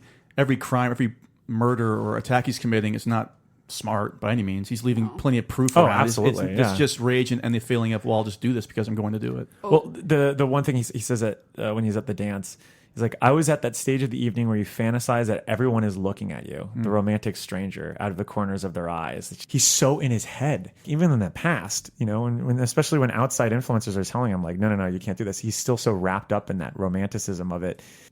Maybe it's like King about ahead of his time, talking about like the sort of like neckbeard white. I know. knight I thing. was That's literally. what- I 100% I was like, that's this what I'm guy. thinking of. That's If what this I'm were thinking of. modern, this guy would be hanging out in 4chan. You know what I mean? Yes. It's like, and blaming everybody else for his problems. yeah, I'm blaming women for his problems, and probably really love Dr. Jordan Peterson. So it's dark stuff. Final thoughts on Nona? Let us not forget that they do fuck. Yes. So what do you think he's doing? Just like I think he's humping the snow. I think he's doing a little bit of the old one-hand stand. If you know what I'm talking about. I do know what you're talking about. think I made But up here that there's a thing, as a paradox, matter of right? fact. If you think that if it's hinted at, it's true. What do we make of Nona is like with him and she's interacting with people, and then also him saying she wasn't there? Like, I think the fact that he's so explicit at the end. I mean, this is literally what he says. This is the How about last this? line. How about He's- this take? Nona is there the entire time, but there's something spiritual about it that that people either forget or don't actually see her or don't remember that they well, saw yeah, her. it's like every- it follows thing. everyone that does talk to her dies. That's Yeah, also that's true. true. The policeman dies. The trucker dies. The person that picks them up in the truck dies. Well, I guess the people watching the beatdown at the truck stop, they would probably remember her though, right? Well, it's very similar to Psycho in the sense that, like, if you watch the first half of the movie, you assume that Norman Bates' mother is alive. Yeah. Because you have other people that talk about having spoken to her and seen her. And maybe it's like the same sort of thing where I've never read the book Psycho, but I wonder how they present that. I never read the book either. You know- it's pretty faithful. I mean, it's still a mystery until the very end, I guess. But Because yeah, I wonder mean, if that's the case here, where you're supposed to just assume that they're seeing her, but really it's just actually it's just him seeing it himself. I mean, there's been movies that do this all the time, where there's somebody that's supposed to be there the whole time. Yeah. They actually have interactions, but then you just assume that it was actually him doing all those interactions Yeah. the whole time. I think all I can do is I can quote the great Paul Rust from Love, who quoted another film. He said, "Steve Martin, Alec Baldwin, Meryl Streep. It's complicated." Oh boy. Well, clearly Nona is a story where you can reach a lot of different conclusions, which is fitting because that brings us to our next story, which is called The Reach. Where was this published, Justin? Thanks for asking. This is actually, appropriately enough, published in 1981, which was a year after I was alive. And apparently died, because I said it was alive. It was in the publication, appropriately enough, Yankee, which fits the tone of this story, which kind of goes back to what Mike was talking about. This story would actually work for a New England-esque publication. Yeah. So basically it tells the story of who? Isn't it Stella Flanders, Stella. the oldest resident of Goat Island? One of my favorite Greatest islands, of all by the time way. island. It goes back and forth between, or is it flash forward? I think it does. The italics are written in the past. They're written in the past. Yes, and then the present is just the regular font, correct? Yeah, if there's one thing I struggle with the story is I do not like the structure. I don't like the structure. Yeah. The flashing back and forth, I feel like it's overcomplicated for what is actually quite a simple, lovely story. Yeah. I think that the switch between, I think he's trying to give it sort of a dreamlike lyrical kind of vibe, but I don't know, it didn't really enhance the story for me. And honestly, I don't think the story really gets going until she starts crossing the ice, starts crossing the reach. But basically, it tells the story of a woman who has watched, she's very old. She's lived on this one island her entire life. King actually based it on a friend of his basically told him of a woman who did the same thing, that she lived on this isolated island near Maine, never left it once, subsisted, entirely on that island, and watched sort of everyone she knew leave the island, build lives elsewhere, and And then she watched all these different people die. And a lot of the story is her reflecting on, her husband passing away, various townspeople, various friends passing away. Her son at home. Yeah, her son. Some people on the reach itself. One guy did, I don't know, fall through the ice. One guy died trying to cross the reach. And the reach is basically, just to clarify, basically the water between two land masses. So, and then this one is apparently short enough that when it's frozen over, which is very rare, that the ice would be able to support someone, that you can walk over it. So the end of the story finds her sort of knowing that her time is coming.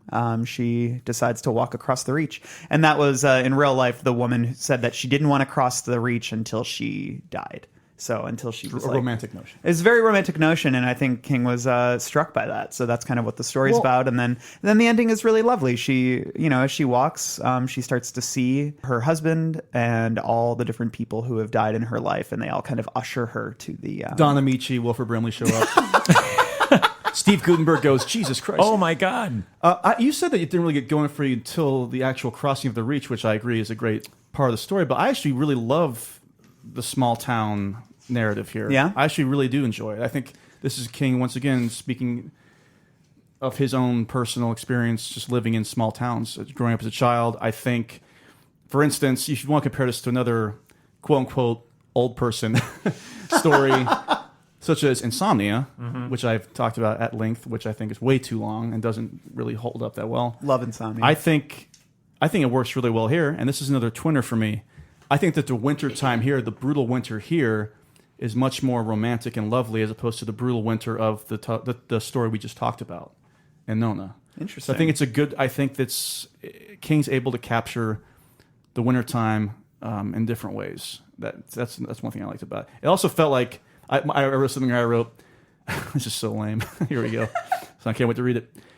This tale is more Rockwellian, while Nona is more Beelzebubian. Beelzebubian sounds like a king phrase. Such a jarring contrast to the rest of the stories and how death is treated. Yeah. Yeah. Like everything else, as Randall's been saying, is so merciless. Yeah. And dying is disappearing, and dying is embracing the worst parts of yourself, and dying is random and awful, and you are in a hell dimension. Like, whereas this is like, oh, they found her with her dead husband's hat. It's like the Nicholas structure- Sparks ghost wrote the book with Yeah, them. I was bored out of my gourd by this story. Really? Like, I Oh, yeah. really don't like it. It's fine, I guess. I can't fault too much of the technicalities of it. Yeah. I do think it suffers from the problem that Mike gets frustrated with throughout this whole book, which is like, God, there's so many fucking names, and I don't care Yeah. about the families. How on did this this. get there ranked were so too high? many names. What were the rankings on this? I don't understand. Mel the gave three of it. you didn't like it. It was Mel had it at 9. Oh. Dan had it at 3. Okay. The rest of us all had it at 6. Dan loves old people. Wait. So it sounded like you didn't really like it, Randall. But you had it at 6?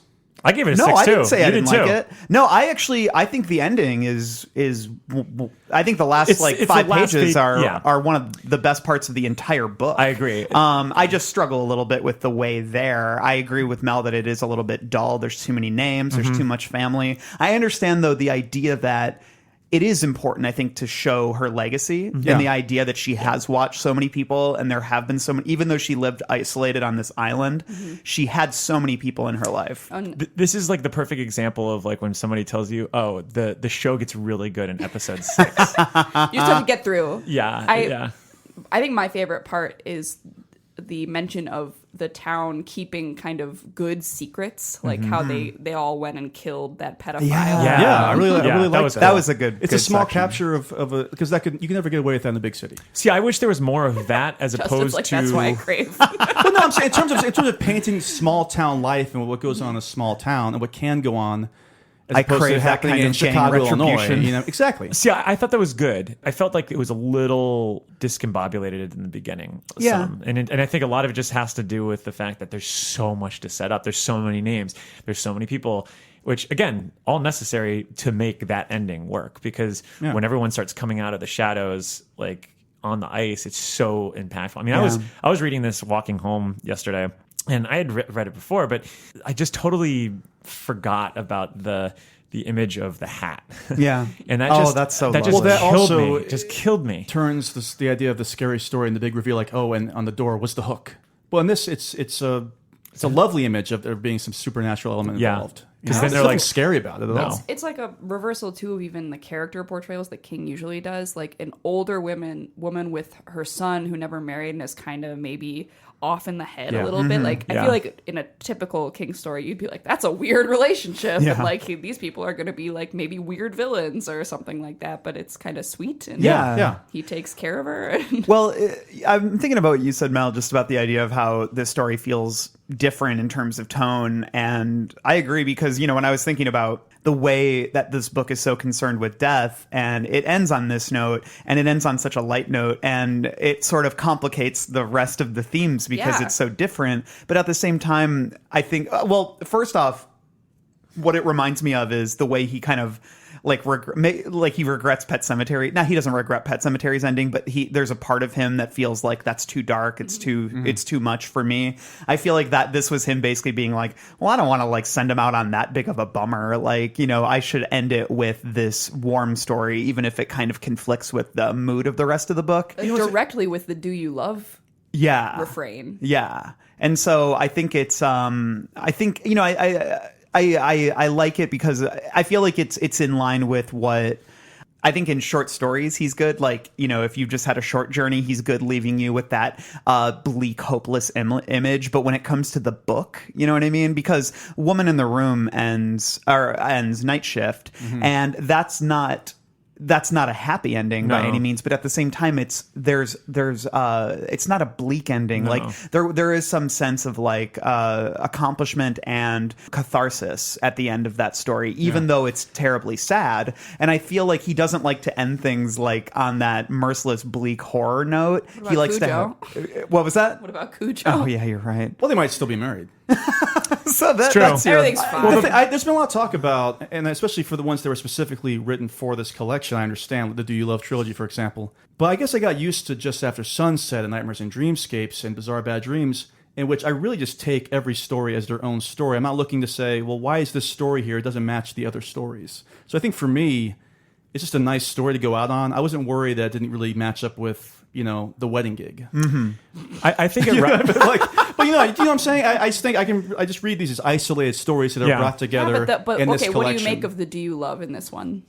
I like it. It's strange. It's really strange. I think Right. he says at one point that she thinks of it as an accusation. That's what I was saying. Yeah, I think it seems like she didn't love enough in her life. Well, Did you get that sensation? Like she was too cold, maybe? I guess. Well, I think it's metaphorical in the sense that she doesn't leave the island. She Exactly. doesn't open up. That's Do what you I'm thinking. I mean, it's one anything? big metaphor. It's Like, the- yeah, I think it works really well. It's here. the idea Do you that live? I think it's the idea do you love related to the island is maybe the horror or the sense of creeping regret that comes up on you when you're you spent your whole life in this one place. You didn't explore. You didn't you didn't find enough meaning. You didn't embrace the world. And it's the struggle I think that people have maybe later in life where it's or as I'm having now in my 30s. sure, yeah. So old. It's true though. I think about these things all the time. Yeah, I mean, I think it's a very relatable idea. The "Do you love" can be an accusatory question if it relates to the idea of meaning. Well- Did you find enough meaning in life? And I think that's the key word there, relatable, is something that ties back to what you were discussing with the Night Shift, is that the fact that he chose to end it with Woman in the Room and have the Reach end this, they're both wrestling with things that are very real and very Yeah. palpable and tangible, Yeah. but they're also dealing with death. Yeah. Now, in a lot of these stories, the deaths are crazy and out of this world and wild, and that's why we love them, because that's why we love a lot of genre fiction. But this, it does have a more of a literary slant to it, where it comes down from a place where you can understand. We've all had relatives that have passed away. We all have dealt with these types of deaths in a similar way. I mean, granted, I don't think any of us have found our relatives dead on a frozen lake, but Speak for yourself. speak for yourself. But Several. No. there's something real about this older woman that had been renowned around the town, and people, That's I feel like is another jarring contrast to the rest of the book, is that this is about community and the entire town coming to greet you when you die. Everything else is about isolationist paranoia and not being able to reach out to other people. And Yeah. well, think about this as a bookend of The Mist to that theme. she and goes out into the mist. Yeah. Essentially, she does. Yeah. It's like whiteout. Yeah. but it's not monsters she finds. No, It's love. Here's a passage that I found interesting, and maybe it's like very clear, and I'm reading too much into it. But so it's right at the end of it. But when she's with everybody at the end, and she's like ready to go, page 504 of my edition, the Putnam edition. They stood in a circle in the storm, the dead of Goat Island, and the wind screamed around them, driving its packet of snow, and some kind of song burst from her. It went up into the wind, and the wind carried it away. They all sang then, as children will sing in their high, sweet voices as a summer evening draws down to summer night. They sang, and Stella felt herself going to them, and with them, finally across the reach. There was a bit of pain, but not much. Losing her maidenhead had been worse. They stood in a circle in the night. The snow blew around them, and they sang. They sang.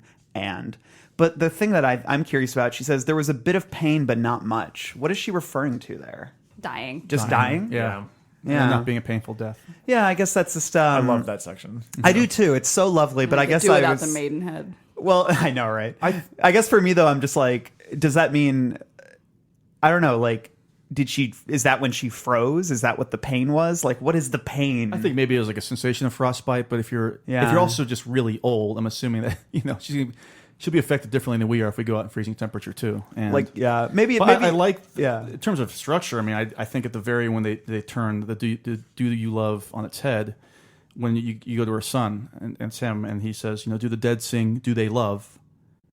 On those long nights alone with his mother, Stella Flanders, at long last in her grave, it often seemed to Alden that they did both. Yeah. I think that's a nice note If to you him. want to connect it to the other stories, do you think it's fair to say it's kind of about like how you meet death and whether or not you seek it out in the right way? Absolutely. Yeah. That was something that really, that was in my notes, was the idea of confronting death. Right. Like looking, like especially with the raft, looking it in the face. And you get the Jaunt and the Reaper's Image are both like being a little too fucking narcissistic about confronting death. Yeah, absolutely. And I think, whereas I feel like, I don't know, maybe it's a broad statement to say, but I feel like in Night Shift, like you said, it was more of an overall encompassing, like apocalyptic kind of horror, whereas here it feels so focused on the individual's relationship with death. Maybe the tiger is a little boy learning about death for the first Love time. that tiger. Maybe so. Best part of Here There Be Tigers is that tigers is spelled with a Y. Did I tell you that someone told me their best first date question is now, how would you explain death to an 8-year-old? That's incredible. I would talk about the dinosaurs. Oh, Wow. The Land Before Time or Land Before Time 2? Probably 4. Jurassic World. Fallen Kingdom? I'm more of a Land 4 person, but I'd show them Cannibal Holocaust. oh, that'd be a good one. What if That's a good first date movie. What if The Reach ended with the oil slick from the raft coming and just like No, what if they ended with that nice sentiment about do they love? And Alden thought yes, and then just said, from the bridge to the news, mystery of the dead woman. Hundreds of dead women were found at the Reach. God. No, I'm a big fan of The Reach. I think it's a lovely story. When I was a kid, I remember it was the first story about old people that I thought was good. And I think it's schmaltzy. That's one of that's like the magazine, right? That's like the poster actually, is that quote you just said. yes. One thing I did notice that I haven't looked this up, but the year 1958 seems incredibly prominent to King. It's the year that he goes back in 11/22/63. He starts in 1958. It's in this short story, they talk about how Doritz had burned down in 1958. One of the cars is from 1958 in a previous story that we had been discussing. In Nona, they reference a horror movie from 1958. 1958 like comes up all the time in his works, and I don't know why. I mean, I believe it takes place in 1958 also. 57 and 58, Is it 57, right? 58? Yeah, because then when 11/22 they see Richie and you Bev. should look It's up after what this music happened. came out then, because That I'm could've- sure he The Shirelles. I'm So just I- naming people now. it's just since this is the last story in the book, I just wanted to mention that 1958 pops up a shitload in Wait, this did book. you mention that? You mentioned that Christine. And is the 1958 Plymouth? Yeah. Isn't that so? It's kind of crazy. Well, I just right? googled 1958 Stephen King, and all that's really popping up are just 11/22/63 like articles and wikis. Yeah. But like this is just a funny thing. The people also ask section. The last one is just in all caps. Who is in 11/22/63? And I understand I that means need the to series, know. but it's like all caps. And I love the idea if it was just about the book. Like, who is in the book? Who are the people? Why this date? Who is the? And then one of the questions is, who is the man with the yellow card in 1120? Just read the Hey, book. Good question, bro. But any other thoughts on that? You know what? We're talking about grandmas. Well, no, I just say that if we're ready, I think we can hop in the car and take a little drive to Grandma's house. Bring me my tea. To grandma's house we go. Tell us about Grandma, Justo. Randall. This story came out in the year 1984 of our Lord. And this is another great publication title. No slam. I mean this. Weird book. Weird book. Great. One word. Weird Love book. it. Weird Love book. it. Fantastic. Startling weird book. We follow a young boy who's been left alone to take care of his very sick grandmother. His mother has had to go off to the hospital because his brother, I think, broke his arm in a Little League accident. Is that correct? And he's a little creeped out by it. And I have to say, I did relate, and no joke, I related the story a little bit because I would go visit my grandparents, and my great-grandmother at this point had some early signs of dementia. But they did not want me to be at home alone with her because she was starting to forget things. It didn't want to freak me out as a kid. Yeah. Why don't you remember who I am? Yeah. So that's on a psychological level, this story hit home a lot, especially at the very end. No, totally. And as it goes on and on, a puzzle begins to form. And some pieces begin to be laid out on the table for us. Classic about King. Who is this grandma? What is she up to? Who is this grandma? Who is... Hey... for instance, All caps. on Who Google is search, grandma? who is grandma in quotation marks. I love And the mystery begins, and the paranoia sets in, and we're off to the races. it's this kid that finally realizes books, people talking weird. Oh my God, she's a witch. Like when you really think about it, it's kind of fucking ridiculous. I love but it. I love it I love also. It works. But I love that. But you know, yeah, this yeah. is funny because talking about the occult, in which I think we all agree, those of us who read Night Shift, that whenever the occult gets brought up in Night Shift, it just deflates the Yes, story. yeah. Sometimes they come back. Oh as my one. God, it's the worst part. What's the other one? I want to. Yeah, I can't remember. The one It's the a stalker. kid. Yeah. Yeah. Well, why are we bring? I think the occult works really well. I in agree. this. I agree. I think it Yeah. makes the story ultimately. It's the end. really hard to pull that off, I feel like. Yeah. Yeah. My favorite part of the story is when his aunt, I think, is on the phone with Yeah. him, Yeah. and you finally get, she's like, you have to tell her to lie down in the name of Hastor, and I'm like, what the fuck? Oh, it's crazy. And then it's and all of a sudden it doesn't linger on it too much, which is what sometimes they come back lingers on the whole Satanism and the whole bringing people back It's from the Lovecraft. dead. Yeah. It's funny. I think he was really into Lovecraft and the old gods like around this time because I remember in Thinner, for no reason whatsoever, he names a Hotel Astor and then or Hastor, and then there's a bar inside it called like the Yellow King, and it's like I'm just like, and then it's just there for no reason, and it makes me think that he was just really deep in Lovecraft when he was around this time. I wouldn't be surprised if Weird Book was actually a Lovecraft focused publication, like an anthology of Lovecraft stuff. We got a couple resident interneters. If you want to Google that. I also want to point out, though, a big thing, another Castle Rock story. Yeah. Henrietta Dodd is Frank Dodd's mother. That's what I was going And to bring she's up. the one that's on the phone. I like that. By the way, I like that whole thing where he can't make any phone calls. You always yell at the screen, just call the cops, call somebody. But he literally can't because this person's always on the phone gossiping. What I thought of when I was reading this story was Zelda from Pet Sematary. Absolutely. I put Zelda in there. Yeah. Yeah. And that's, I think that, and you know, I think he says this in the notes of the book, but this was based on a true experience he had as a child. Or maybe I read this in an interview, but when he was a kid, he was left alone with his infirm grandma in the house, and she died while he was home. Oh, Jesus. And I don't know if he knew or not that. I don't know the full details. Like maybe his parents came home and then they were like, "She died while you were here, Stephen." Looks very much like Pet Sematary, where Exactly. Zelda dies while she's at home. Yeah, I It's think like that, you never should have been in the house. Yeah. I think it's like a dark. I think this is sort of maybe a bit of trauma that King dealt with, and I think he probably dealt with it in a really ugly, cathartic way. I think in Pet Sematary with Zelda. Here, I think he's trying to take his trauma and have a little more fun with it. I mean, obviously it's a dark story, but you know, incorporating the Lovecraftian elements to it, I think gives it a level of the absurd that is what makes it. I think the story just like really fun and. Freaky. What's up, Mike? I couldn't stop thinking about like Sam Raimi. The Yeah, entire time. Absolutely. Yeah. With the old woman in the basement. Well, it also helps with like her name's Henrietta Dodd, which Henrietta is the name of Professor Noby's wife, Yep. and then the way that they describe Grandma is just like the fruit cellar monster Evil in Dead the second, too. Yeah. the second Evil Dead. The mouth They describe the mouth in a really weird way in this. The hands are described really way. It was very cinematic. But did anybody watch the new Twilight Zone? Yes. So do we want to talk? We will talk a little bit more about the story before we get into the adaptations. Well, I guess like what really works about this story, because it's pretty high in all of our rankings, and I feel like we haven't really touched on what works here. I think again the real time element. I think a child being left alone in this scenario is terrifying enough. Again, for me, I had a kind of a connection to it, and I think the payoff in the end's great. Yeah, the pacing of the reveals is is done I literally really have that well. here. Paces as revelations in my notes. It's true though. Everything it's it really unfolds perfectly. And I think that it's something, speaking of old people, I was thinking of The Visit, the M. Night Shyamalan movie that is actually really strong, despite his reputation.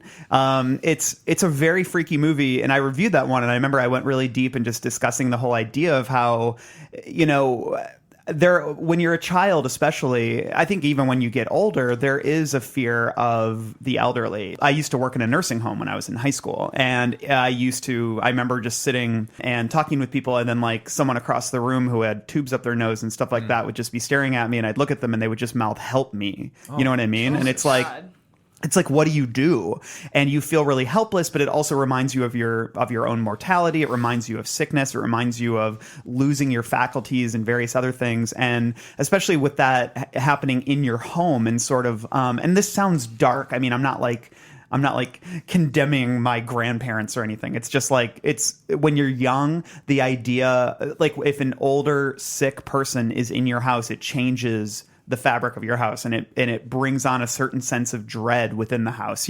There's an Onion article that is so dark but it struck a chord, and I think it strikes a chord with a lot of people, but it's basically like first Christmas without grandma is like best one ever or something like that. Like first Christmas since grandma died. It's like so dark, but at the same time there's something that resonates about that, because I think when somebody who represents, and I mean, I'm not saying that all old people represent death or something like that. I know that's how this sounds. Well, they're but I'm closer sorry. to the inevitability. They're closer to the inevitability of death, and I think just introducing that element into an environment can sometimes change that environment. So it's and I guess what the point of everything I'm saying is it's very rife for horror. And like it showed like in The Visit, Shyamalan's movie, and then, obviously in Pet Sematary, just the idea of sickness, like what's in Zelda's like just been, her whole body has been transformed from her sickness, so she represents this monster, and then here the age element of it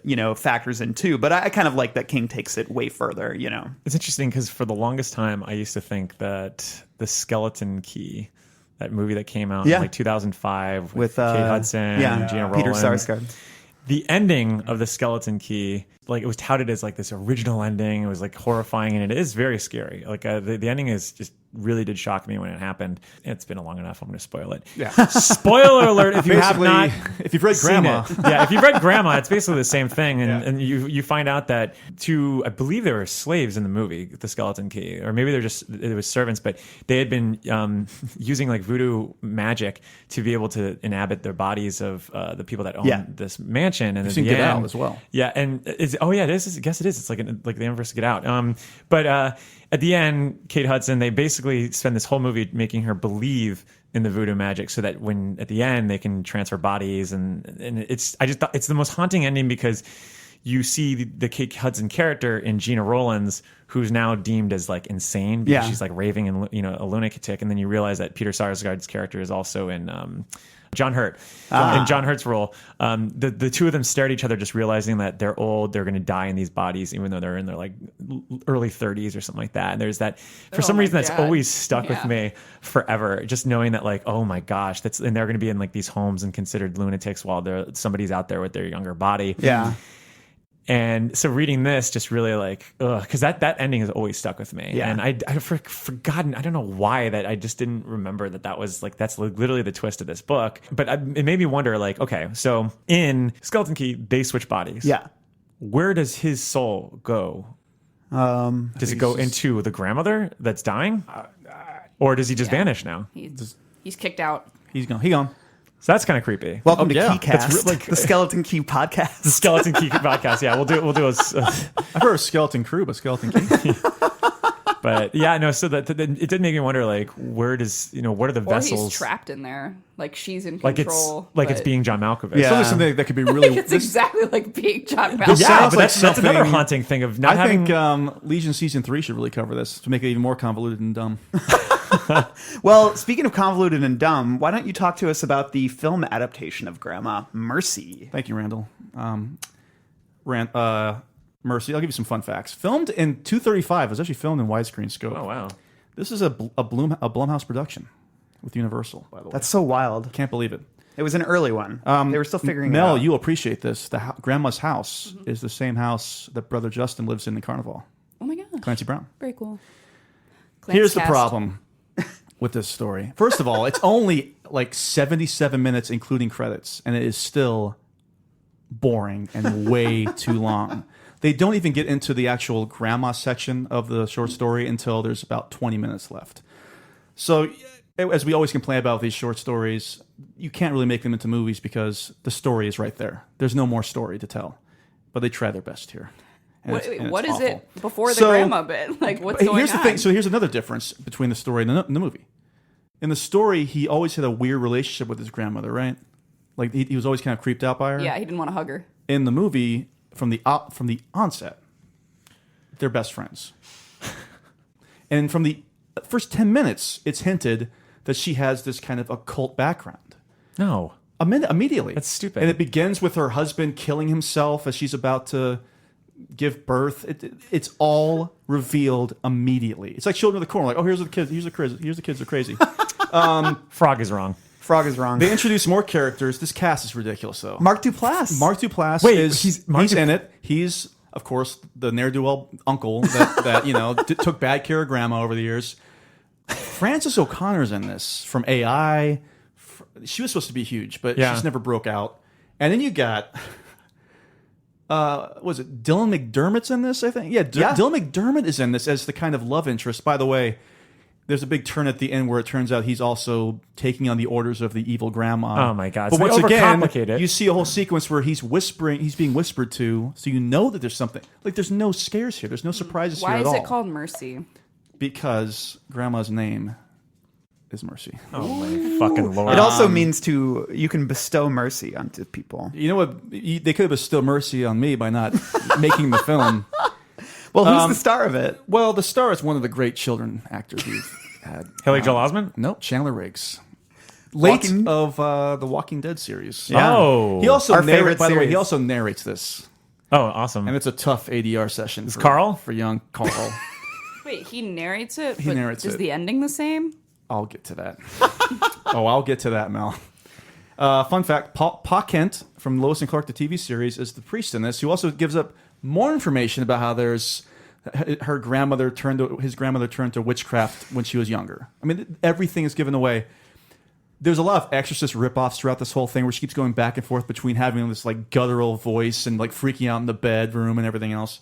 I'm leaving out a lot of great stuff. Anytime anyone freaks out in a bedroom, it's an Exorcist ripoff. But it's like the same I know what you're exact saying. voice. It's just awful. There's a whole thing with like this CGI death wolf that keeps appearing when people are about to die. It's What? Sounds like awful. Pet Sematary It's too. awful. So let me just get to the very end.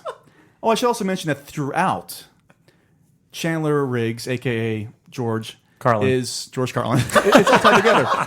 George keeps being visited by this little girl who turns out to be a spirit. By the way, that's Oh my revealed. God, this is so That's stupid. revealed 90 seconds after meeting her, so there's no mystery there either. Jesus. It turns out this is somehow the spirit of his living grandmother when she was younger, but the grandmother was alive during this whole time, and he was seeing her when she was still cogent and walking around. It's so fucked up. It's So this crazy. is early enough So- that Mark Dupes was like, I got to do this movie because So- I'm still starting And I off. should still say this. He was doing the this League is- then. Yeah, this is a couple years ago. So it ends, big confrontation. You think the grandmother's going to take over. They do the whole Hester thing. Or is it Hester? Right. Anyway, doesn't matter. It's shit. Oh, it Hastor. matters. Hastor, yeah. And so you think he's going to kill himself much like his grandfather did with the axe. But he doesn't, and he goes past his own head and kills his grandmother with the axe. And that's when it's revealed that the little girl was the grandmother. Like the as a little good spirit, the of good spirit. Okay. It's like, thank you for whatever you did. And I'm not kidding. It ends with Georgie, his mother, and brother burying the witchcraft book in the graveyard. And No it's over. transference? No transference No, whatsoever? it's a happy That's ending. the whole fucking point of the story. So it's so boring and bad. And I'm not Awful. kidding. It's just, awful. I would make a case if we were to redo our rankings that this is actually the worst Stephen King movie. That's a bold statement. Because even something like Maximum Overdrive is so stupid. Yeah. And there's some fun to be gleaned from how dumb it is. This is so unrelentingly boring. It's not scary at all. And it lives on jump scares. And none of it is effective. you know who I blame? It's really bad. Producer Mick G. You were very correct. Mick G is one of the producers on this film. of Charlie's Angels. And Charlie's Angels Full Throttle. Great film. Great Crispin Glover Well, you know performance. what kills me about that is that they overcomplicate a story that thrives from its simplicity. Absolutely. Now, you had mentioned before, Justin, like what makes this story so scary is that you've had that experience of being alone with someone in the house, and like King really wires the whole tension of being alone with a lot of really creepy elements that you would have if you were alone as a kid, like the swinging door from the wind. Like, that was actually one of the most haunting images of the whole story for me. Yeah. It was just like the little house things that were going on that would really scare you. I mean, there's a line in here that talks about, like, you know, you stare in the dark long enough, you're always going to see that thing with the eyes and the creepy claws or whatever. You sit around in a silent house long enough, you're going to start seeing and hearing everything. And this book, aside from all the stuff that happens with that monstrous grandma with the yellow hands and whatever, the house itself is really creepy, and I got very claustrophobic feelings reading this book, and that's just so disappointing that, you know, they would take away that simplicity, because that's what makes the story for me. So. Which is why I really was interested, because I did not have a chance to watch the new Twilight Zone, which I feel like it would work in that context. Oh, Mel? it's so bad. It's bad? Yeah, Ah, it's really too bad. It's really bad because they do the same thing. They overcomplicate it a little bit. The bones of the story are the same, but you can tell that they are like really committed to the Lovecraft thing to the point where the kid goes in the room, and also the first 15 to 20, or I guess it's only like 22 minutes long, but a lot of it is just his inner monologue, and the kid is a very bad actor, and so it's just you listening over and over again to him saying in his head, like, no, I shouldn't have to cover her face, oh no, what if mom gets home? But it's like the whole time. And then he goes into her room and he pries up some floorboards and picks up a big heavy book and is literally like, Necronomicon. It's got mid-'80s written all over it. Yeah, and there's like Cthulhu stuff, and they're just screaming at each other. Like, there's no plot because of how much screaming is happening. It just gets really grating and annoying.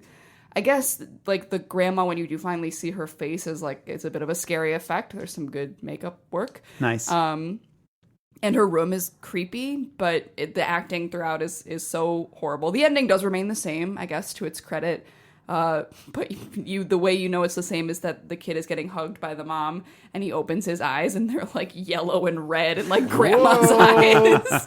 You know what's funny? I just noticed this. The kid who plays Georgie is the kid from Cocoon. It all comes back to Cocoon. Really? Hey, really? How crazy is that? Sorry. Oh my I God, that's couldn't- pretty great. I had to mention that. Well, it's too bad because I feel like you could absolutely adapt this for like a 22-minute episode of. Oh yeah, Oh, you just anything. got to be, Subtle.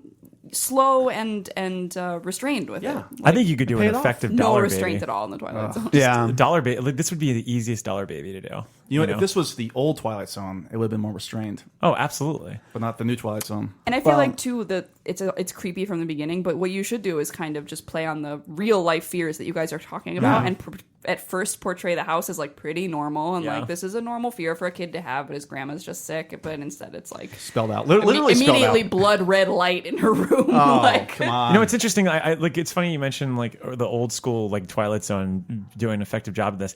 The image of the door flopping like in and out with the wind reminds me of just this one little like recap from Sightings. Do you remember that show? Yeah. Yeah, there was Syndicate on one- Fox or whatever. It was, yeah. Yeah. It was trying to be like the Unsolved Mysteries for just like more supernatural stuff, especially in the wake of like the X-Files and all. Rescue But- 911. There's ghosts. Yeah, exactly. But I'll never forget. And the reenactments were awful usually, but sometimes they were just restrained enough where you can kind of leave a lasting impression. And there was one where this kid was upstairs and he felt a presence upstairs and he ran out of his house, and then the door just kept like going, like opening and shutting, and that has stayed with me for like 20 something years, and it's just that simple image. And it's the same thing, like, why with, like, you know, go back to Sam Raimi. One of the scariest moments of me for that entire fucking movie, the first film, the first Evil Dead, is when they first get to the cabin, and that The swing, the rocking yeah. swing is just hitting the wall, and then it stops the minute that they reach the door or whatever. But it's just like little things like that I feel like horror nowadays absolutely forgets. And, you know, they just House it's of just, the Devil has. Oh, House of the Devil is a lot. Perfect example Yeah. of that, and that's actually an example of a 90-minute movie that actually sustains the terror and then explodes at the end, And much has a like grandma this does. in a room. Yes. Well, You know what else? The last point I want to make is, I know we talked about Tales from the Dark Side and Word Processor of the God last week, and that didn't work. There's actually a story in that series, The Cuddy Black Sow, yes. that does resemble this a lot, with a Yeah. little kid left Oh, alone yeah, we with his watched grandmother who's about to pass away, and that holds off the reveal until the very end. So if you have Shudder out there, watch the episode The Cuddy Black Sow from Tales from the Dark Side. Very good ending. it's solid. Yeah. Well, you know what, guys? I've got I don't even know what's coming up, so I'm looking forward to this. hope for the kid in this story. Why? Because he's a real survivor type. Randall. And He's not, though. He gets possessed. I know, he literally fails at the end of the story, but I time love out. the transition. thank you. Let's move on to survivor type. If you didn't know, that's our 4th ranked best story in Skeleton Crew. And I gotta be honest, this thing's grisly. Justo, give us the facts. Just the facts, man. Based on true events. True story. First of all, true story. No, 1982. What movies came out in 1982? Blade Runner. Came from another great publication title, Terrors. That's it. Shadows, terrors. Startling Terrors. Startling The Terrors. alternate title. Let's do it from, like, Creeping Terror. The Thing and Poltergeist also came out in 1982. Yeah. Yeah, you're right. And E.T. A good E.T. year did for horror. also. Speaking of horror, the things that happen to this person in Survivor Type are horrific. Things that he does to himself. Agreed. And this is told in a journal format, and we're reading somebody's journal, or somebody's and diary. King loves He this takes advantage of voice. this. And what I like about this, so long story short, this is about this doctor we learn is a disgraced doctor who's been shipwrecked. He's by himself on an island. He's a surgeon. That's He's a important. surgeon, which is very, very important. Loves his hands. Loves his hands. And what do you do to survive? What would it take for you to survive? And what would you do? And that is what we learn throughout the story. But along the way, what I like about the story, just to bump it off real quick, is we learn more and more about this person. And we become a little less sympathetic towards this person, to the point where, for me, the grisly things almost took on this air of like dark comedy. Yeah. Because it was you weren't feeling as, you're just like, oh yeah, you jerk off. Yeah, congratulations, asshole. I just kept seeing like that Jack Nicholson gif where he's like, Yeah. No, I really felt that way about it. I think that it's this guy's one of my favorite ones. This guy's a real asshole. he's He a total is. dickhead, and yeah, And you know what? But, He's yeah. also, I don't know if you picked up on this, but I think he's from New York. No, I like that he's like that, because I don't think we would want to watch like a good person go through what happens Oh, here. I don't necessarily think a good person would do this. I think they would. I think the I would just OD on heroin. yeah, me I too. would too. Oh, I I would would just go just- nuts. I would. For context, there's heroin on the island. Yeah. Tons Oh, of- yeah. As we learn, this guy is a scumbag. He's like dealing pills Rachel's and just like, if I was scumbag, I'd OD on heroin. Randomly. prescriptions. I love also. We'll get to the real fun grisly stuff too, but I love the fact that this guy's such a narcissist that it takes him to literally the very end where he's really losing everything, his mind, his limbs, before he mentions the fact, oh yeah, let me describe how awful this shipwreck was. Yeah. Which I love. He was just It's constantly wild. talking about himself the entire time. Which Yeah, is a fun little conceit. And it is sort of a fun. I felt like there was a lot of small little stories that were kind of nestled within. Not all of them I loved, but I felt like we got a little deep into like his family history and everything. He's got heroin, and he's a doctor, and he was in some kind of wreck.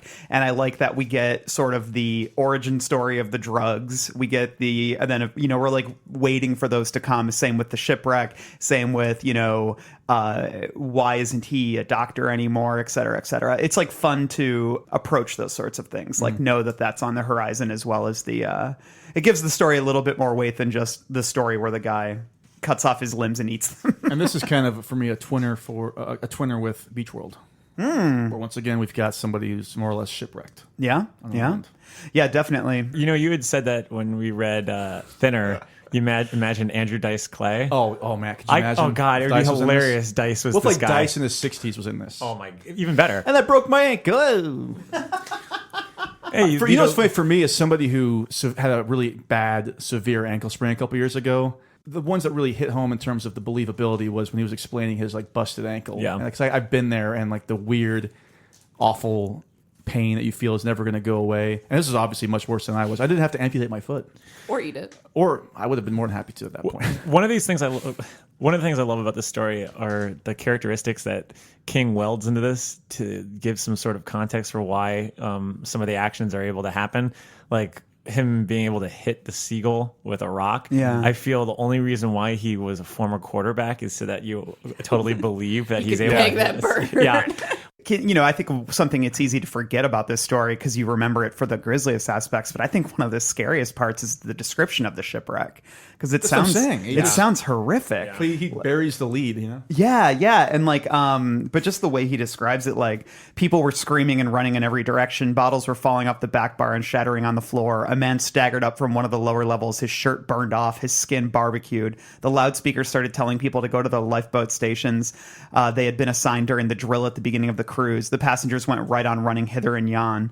Very few of them had bothered to show up during the lifeboat drill. I not only showed up, I came early. I wanted to be in the front row, you see, so I would have an unobstructed view of everything. I always pay close attention when the matters concern my own skin. I love the way it like pivots into him just talking about himself again. Exactly. It's wild. And then there's like a woman who holding a child who like falls off and like he describes her like spinning twice before dropping out of view. It's like so horrific. It doesn't all happen like within like 20 minutes or something like that. He gives some really short amount of time and where it all goes down. And just these little moments, like I was coming around to help. Well, there's like a boat employee who runs and like tries to get one of the lifeboats, and he just says he'd succeeded in untangling the snarl and had gotten his hand caught at the same time. The whizzing rope smoked over his open palm, flaying off skin, and he was jerked to the side. Like just these little moments he keeps throwing in of just everyone like burning and getting their limbs ruined and everything because he's like so devoted to preserving his own skin,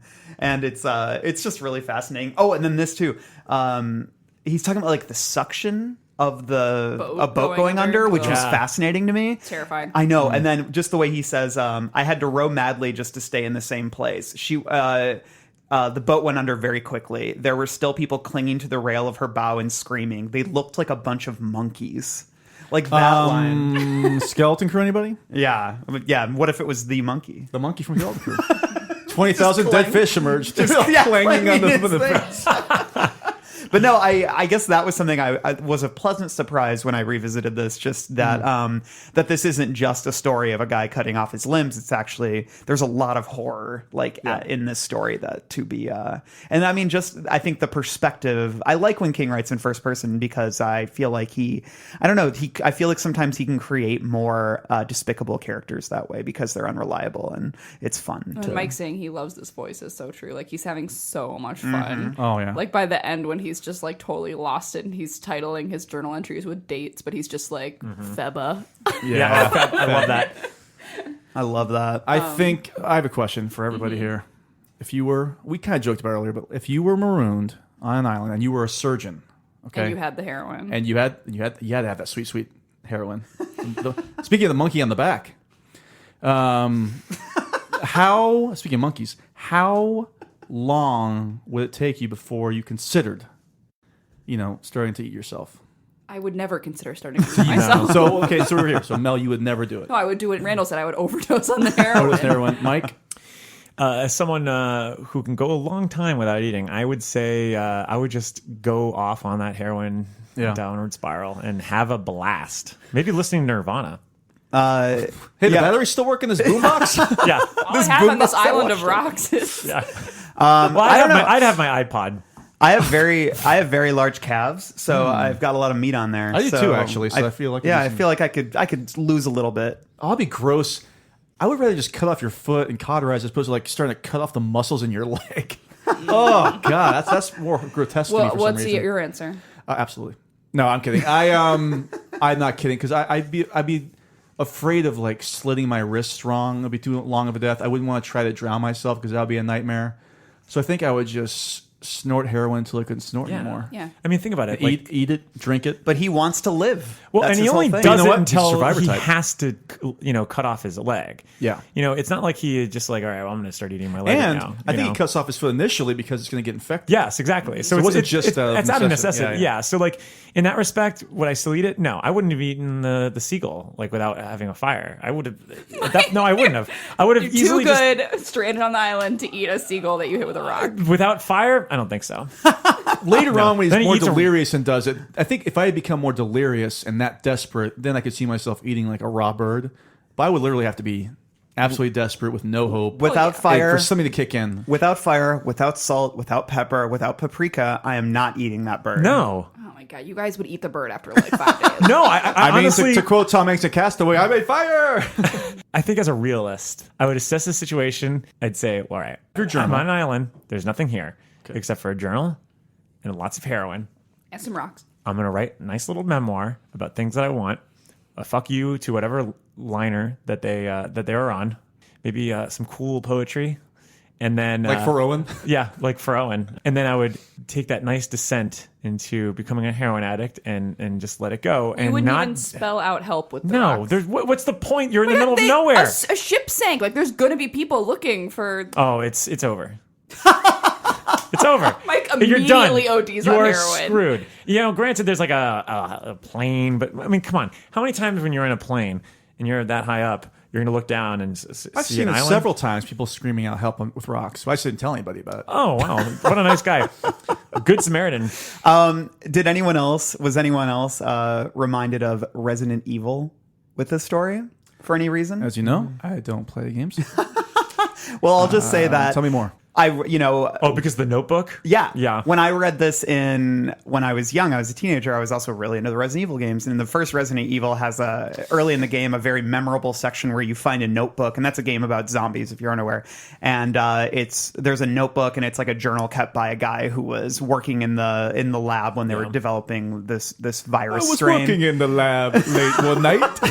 That's how it starts. But it's written very similarly to this story. Like they were probably inspired by. Justin has thoroughly tickled himself. I'm cracking myself up with my Monster Mash reference. But no, this guy is talking about like getting infected with it, and as it moves on through date by date, just like in Survivor Type, the language becomes more unhinged and more broken, and then by the end, all he's saying is itchy tasty. Yeah. And like it just keeps like repeating that in various phrases, but then the last entry is just itchy tasty. And so like itchy tasty I think has become like a meme amongst like gamer kids like now. Like it's I guess like whenever it comes to like a creepy parting line or something, people will just like go itchy tasty. That's one of my favorite parts of the game. Oh, it's so good. And it reminded me so much of like how indebted the series was to Romero's like original Dead trilogy. Oh, yeah? And just that way of like wanting to show the progression of this virus. Or Yeah. because nowadays it's like a zombie thing. Nobody cares about the progression. It's Freaked out rad. just listening to that.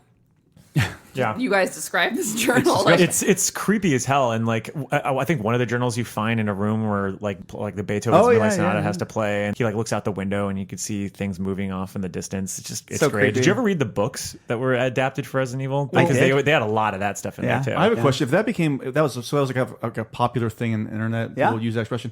Was that picked up for the movies at all?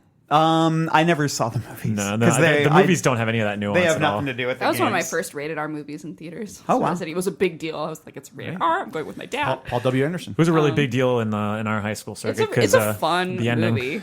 I know. I actually kind of want to go back and watch them. I think I objected to them because they were so divorced from the games, and I was an insufferable little asshole. I like the But- first one. I know, but that's the thing is now I hear that they're actually just like fun action movies. So Oh, can I ask? Is it in the game? In the movie, there's a hallway where there's a laser that comes towards yeah. you, like across the hallway, and if you're like in its path, it'll like cut you in half or whatever. Is that in the game? No, it's not in the game. Okay. No. That's just Paul W.S. Anderson just having a little fun. So. The director movie's of Blood Rain and Event Horizon. But taking you guys some might creative recall that liberties. my Dance Macabre trigger was like surgery. This story, like there's a number on me. It's probably the most memorable in terms of like that really freaked me out when I first read this book. Yeah. This and The Jaunt were the scariest ones for me, just because I was like, so grossed out and Well, it's when he starts talking about like what is it, the femoral artery, how it's so big. And he's like, Ugh. God, Yeah, you'd it's be so careful, hard he's to gonna bleed to stop. death. So you just imagine he has like when he's finally at his his last days or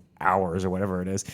You have to imagine there's just like these little like rotted sort of parts to him at the bottom. That's like, what I so love. Is 'cause gross. there's still so much left out there because we're just getting his warped mind. So I keep thinking about like, I don't want to gross people out, but like sand getting in these open wounds, you know, from the island. Like that. Well, that's disgusting. To me. At one Dirt point, and he sand. talks about the sand being red, or dark with his blood, like underneath it, and that like more than some of the surgery, like a detail like that, like really gets me. Mel's gonna throw up. This is funny. King actually said of this story, he was talking about the book, and King said, as far as short stories are concerned, I like the grisly ones the best. However, the story survivor type goes a little bit too far, even for me. But he said that he was living in Bridgeton, I believe, when he wrote this, and he had a neighbor who was a doctor and brought up the idea. He's like, could a guy I just had the idea of a guy like eating himself. eating himself, basically. And he brought it up to this doctor, and the doctor like scoffed at him at first, but then when they kept talking about it, the doctor was like, well, I mean, it depends on how, like, what your shock trauma, like, tolerance is. And then basically what the guy said, like, turned into the first paragraph of the story. Yeah. So it's such a neat detail and story. And you can see King just kind of like when he discusses it, like, there was kind of a giggly nature to it. Oh, he's because like- after that, Michael appreciate this. After we said this is no joke, he says, "I guess Faulkner never would have written anything like this, huh?" Oh well, it's true because it's such a fun, it's so- gross, yeah. mean. It's just a mean story. It's a mean story. It's a mean narrator. It's a mean premise. You know. He this is one section I really love that got under my skin. No pun intended. But he writes on page 459 of the Scribner edition, February 7th. Pain from the stump has been bad, excruciating from time to time. But I think the deep-seated itch as the healing process begins has been worse. I've been thinking this afternoon of all the patients that have babbled to me that they couldn't stand the horrible, unscratchable itch of mending flesh. And I would smile and tell them they would feel better tomorrow, privately thinking what whiners they were, what jellyfish, what ungrateful babies. Now I understand.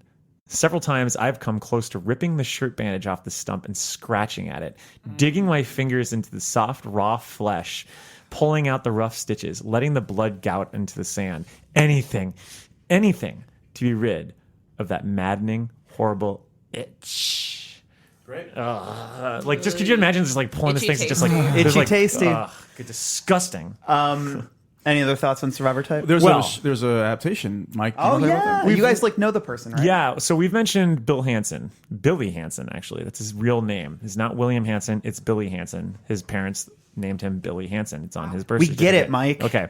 I used to always drive that home, so if he's listening, he's might be chuckling. But he made a short film, A Dollar Baby, that has made the festival rounds, and it's very effective. And it's told from found footage. Instead of him finding a journal, he had a camcorder, so he's like recording a lot of these journal entries in there. So it's really it's effective in the medium and the format. Except this is like a really small island that he's on. He's not even on an island. I think he's on like some rocks that were in the middle of the sea. So it's even more dire. It's just really great. Like he manages to. I mean, because obviously it's a low budget movie, and you can only do so much with like the gore and everything. But it's surprisingly jarring and effective. And at the end, the people find his camera. Like they show who the people that find the camera eventually, and he's just like this, like laying there like as like a bunch of like just like a stump, almost like the Paranoid Android video, and it's just staring off like he's still alive and all, and he's just like out of his mind at that point. Where can you watch it? You can't really find it online. I think he gave me a Vimeo link a long time ago, okay. but it was in a lot of the festival rounds for a while. So Will we try to have that shown during our upcoming festival at the Music Box Theater, Mike? yeah, greetings from Castle Rock, July 27th to 28th, 2-day festival. We're having at Chicago's Music Box Theater. We are going to try to put in a lot of those dollar babies. Yeah. And Survivor type would be great. Yeah. Should people contact us if they have one they want to show? Yeah, totally. Cool. You know, especially if it's high res enough that we can kind of wedge in there. You know, My there's gonna be a lot of 13-year-old niece downtime. who likes horror is going to be in town, and yeah. I'm excited to show her some King. She'll love it. So yeah, any other thoughts on Survivor type? I've got one. Oh. And I think it is that, maybe instead of this cruise, he should have taken one of Mrs. Todd's shortcuts, and then he wouldn't have gotten in this mess. Yeah. That is our number 3 favorite story, Mrs. Todd's Shortcut, which is maybe not. I think that might be surprising for some people. I was looking online, and this isn't generally considered one of the standouts of this book, whereas I absolutely love it. I love it. Fuck them. I love it. I mean, obviously, it's not a horror short story, so that might have turned off. What's the word I'm looking for? Basic Stephen King fans. The basic bees. No. Basic bees. No shots, obviously. We all have our own opinions. I think that I love the fact that this was in Red Book. Yeah. Weird book. Red Well, book? he said it was turned. He was submitting it to women's magazines, and it was turned down by 2 because of it was something about urine. The way he. A woman who like will piss down her leg or something Yeah. like that. Yes. It's such a phrase to like stick to your guns. Like Yeah. he really wasn't like, I I'll have take to- the one phrase out. Like Yeah, sorry. It says 3 women's magazines turn it down. 2 because of that line about how a woman will pee down her own leg if she doesn't squat. They apparently felt that either women don't pee or don't want to be reminded of the fact. Whoa. I wonder if he told the editors that. Like, I mean, that's it's a harsh one, Stephen. So this basically tells the story of it is Castle Rock, and there's a lot of fun Castle Rock references, which we can talk about later. But yeah, they kind of frame it as a resort town here, and it's a town that people come to in the summer. And one of the people that comes from the city is this woman, Mrs. Todd, who has a well-to-do husband, and she's young and beautiful and interesting. And on a lead foot. she's yes, and she's vroom. and there's an older local man who has a really lovely voice. I love him as a narrator of this story. Basically, it's like it kind of chronicles just their friendship and then the way that she kind of brags to him about all these shortcuts that she has. But then as she keeps telling him about these shortcuts, they become more and more unbelievable. And then even to the point where she's driving from, what is it, Bangor to Yeah. Castle Rock in times that aren't even possible. And so something is up. And then he drives with her one day and sees that she's taking some shortcuts that aren't really conventional. You're not going to find them on MapQuest. Yeah. Let's just say Google did not drive through here. But I love this story because I think, I'd used the word whimsical earlier to describe Here There Be Tigers, and you had said it can be whimsical and dumb. I think this is a story, though, where it's whimsical and not dumb. The It's thing folksy, is, too. Yeah, and the thing is, I remember this story actually being kind of spooky when I was Oh, young. totally. I Yeah. think there's this like dangerous undertone Yeah, that really does and I it like for that me. it simmers. But I will say though that I actually got a little bit more of a whimsical vibe this time around when I read it. It felt less. There's definitely danger to what she is doing, and I love the.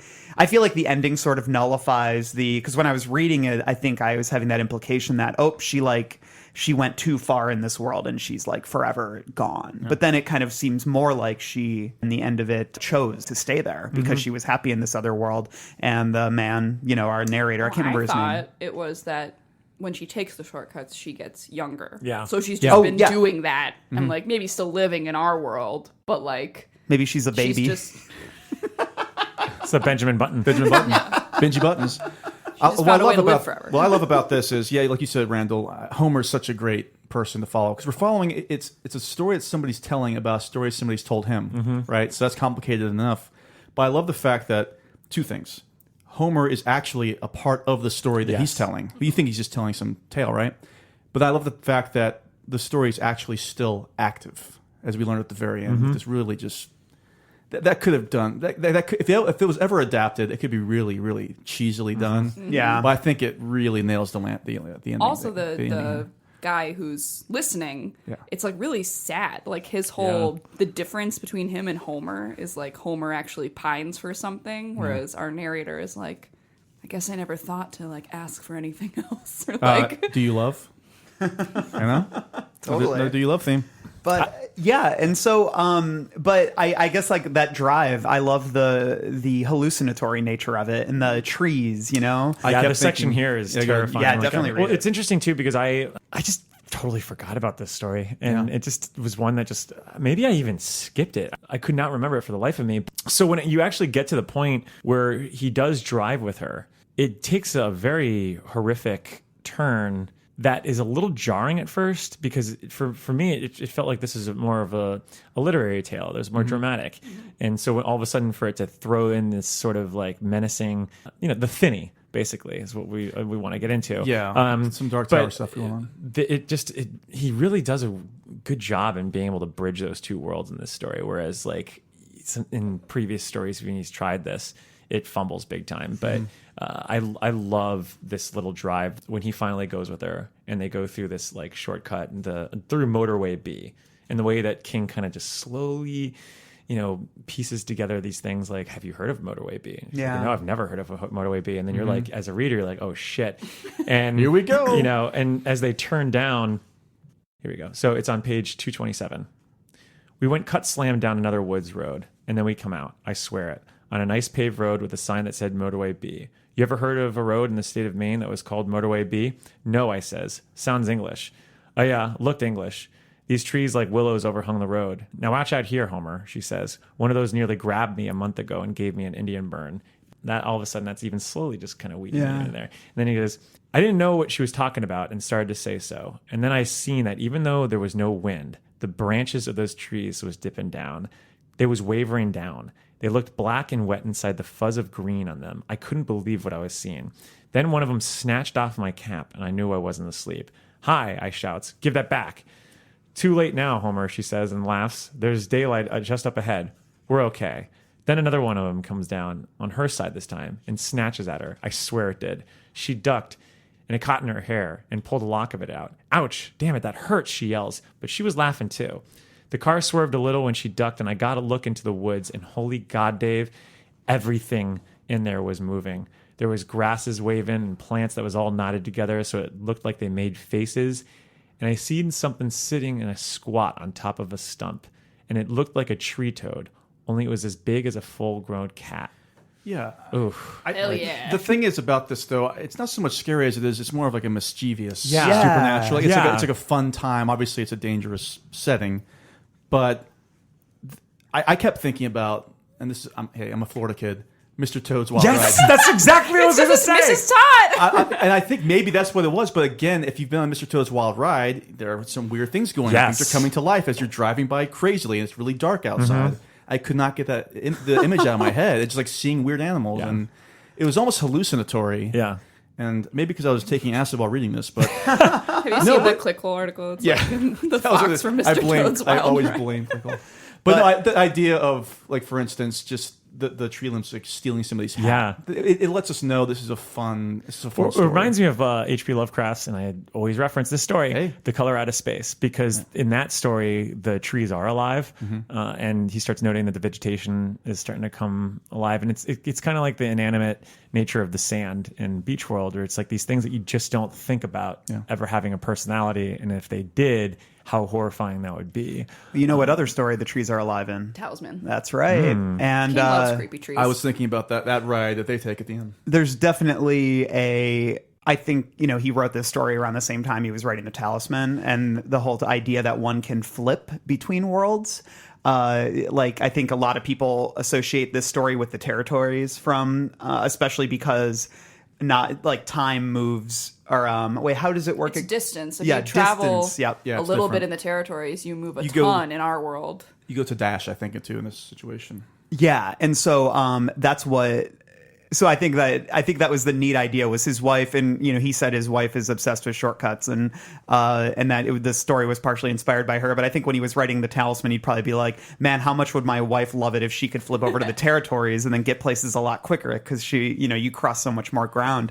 And so and I think that's sort of how this work came together, which is really neat. But I do like that it kind of it does feed into the Dark Tower world in a lot of ways. Well, And they think that people have made allusions to the Dark Tower again with Oi, and they think that's a Billy Bumbler that they ran into. yeah, Because Oh, you mean that she hit with her car later? Because it says here. Oh, yeah. This is straight from Wikipedia, but it says after Mrs. Todd returns from one of her travels, hanging from the front grille of the car is a quote unquote horrifying rodent-like creature, described in the book as something that came from a mating of a woodchuck and a weasel, hung its own self by the teeth. It jumped at the Go Devil when it saw it was about to run down, trying to bite it to death. And this bears a resemblance to the Billy Bumbler in the Wastelands when Jake dreams of running after Oi, who heads towards the train tracks, ready to leap up and fight Blaine the Mono head on as it barrels down the track. So you gotta say that the Billy Bumblers are not they're unafraid and they will jump out at anything too. It's a fun little connection. I know, too. I love it. And then also, the motorway B this is also from Wikipedia, but it's hey, good reference. Hey, but Wikipedia.org. Sometimes it hits. It says the roads that Mrs. Todd discovers bear a strong resemblance to the highways in hiding in the Dark Tower 5 Wolves of the Calla. Father Callahan, introduced in Salem's Lot, travels these roads through Todash space, discovering parallel versions of the United States. Yeah. So I think it's cool. Like, I think maybe the early seeds of kind of what the world he was going to create in the Dark Tower were really starting to sprout here. Did anyone else think of Judd during Yes. this? Yeah, definitely. The way that he talks to Lewis about the past going ons within Ludlow was very similar to this. I just kept seeing Judd as this old man. This is Judd's happy ending. Yeah, right? No, seriously. Is this the one where he mentions Cujo? Yeah. He does. He talks about Joe Camber. Joe Camber's Getting mentioned killed a by lot. his own dog. Yeah. Yeah. He always loves to reference like Bannerman and Frank Dodd. Yeah, and all those characters. Well, like Grandma, they mentioned going over to Joe Camber's Hill Yeah. to play on. Yeah. Hey, he was a Castle Rock fixture. Yeah, right. I also actually think of the Kick the Can episode on the Twilight Zone. Oh yeah. Yeah. And the idea that the person that didn't kick the can is left behind. Because it ends with him saying, "I could never leave Castle Rock." Mm-hmm. Yeah. It's so sad. It's another allusion to this idea of having to leave and move on. Yeah. And I think Yeah. a lot of that ties back into King's own inner fear of like losing his bearing in his place and his, in his setting, wanting to still be a local, but knowing that he's a Hollywood type, or I would say a Hollywood king. Or not just wanting to be known as a horror writer, but want to be known as something else. Yeah. too. Yeah, that's interesting. Any final thoughts on Mrs. Dodd Shortcut? It- We'd it's- love to see a 30 want minute, Darabont to 30-minute do this. episode of this. Something like that. I think Darabont is perfect for this.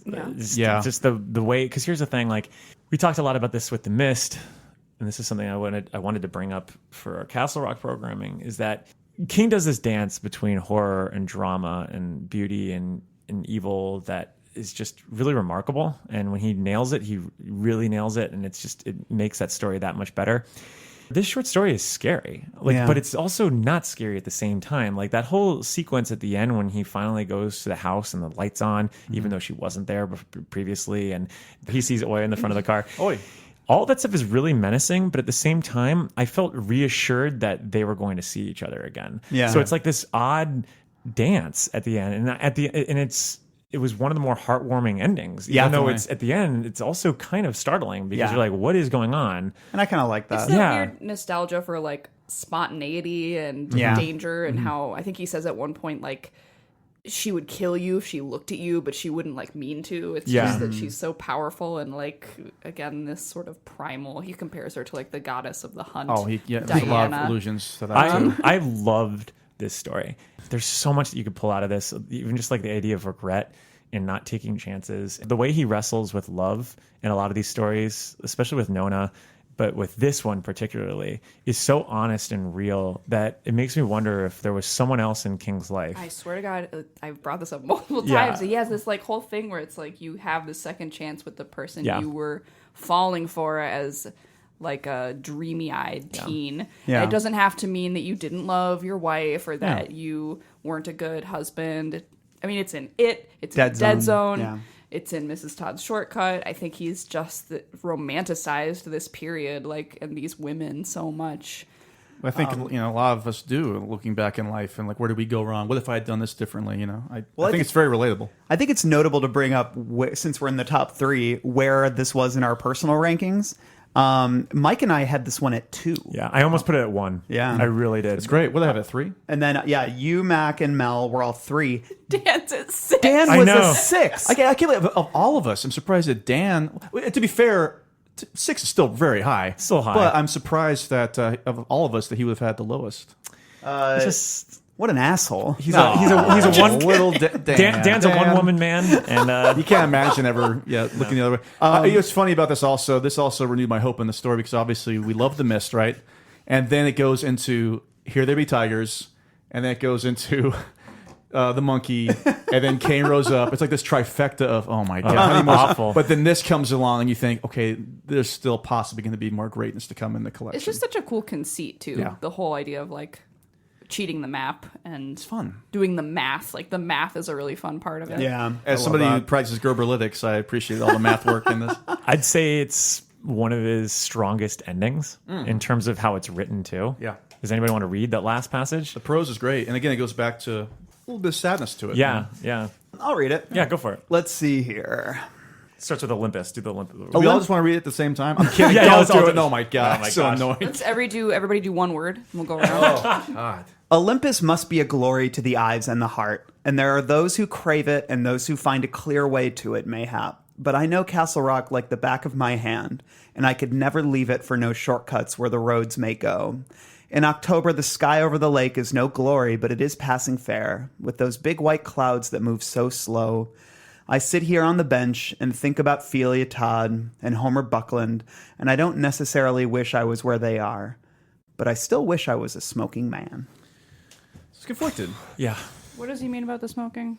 It's a callback to something he had been talking previously with Yeah. Homer. Yeah. And King does that a couple of times in this story because like the whole idea of like how statistics change over time. And, Yeah. and I believe Felia brings that up again later on. And it's just really well written. Yeah. And I agree. It was like a beacon of light towards it early on because it follows some awful Three of the stories. worst, Yeah. really. Yeah. Some Comparing good the stuff. ending to the Reach, though, is interesting because it seems like the Reach Yeah. it is the right decision to kind of stay with your own Mm-hmm. and only go out when it's your time to die, whereas this guy is kind of getting left behind because he won't leave Castle Rock. Yeah. I mean, it goes into my own personal mantra, which was why I think it really resonated with me, is that like I would rather, the idea of the question of what if has plagued me ever since I was little. It's why I'm OCD. It's why I'm like a hypochondriac.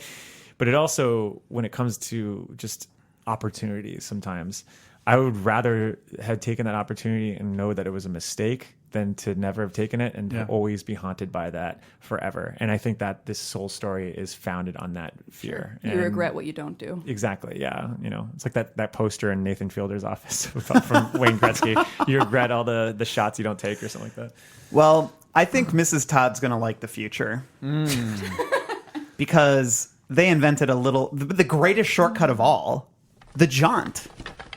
Justo, who gave us the jaunt? The Twilight Zone magazine. Whoa, that's a big get. And The that's year was fitting. 1981, home of Raiders of the Lost Ark. That's my one reference for it. Home of Raiders of the Lost Ark. He And The apparently whole year, Was the assassination on Reagan in 81? probably. All right, sure. he apparently pitched it to Omni, Yeah. the science magazine, but they said the science was too wonky, is the phrase that King used, so they wouldn't publish it. Well, that checks out.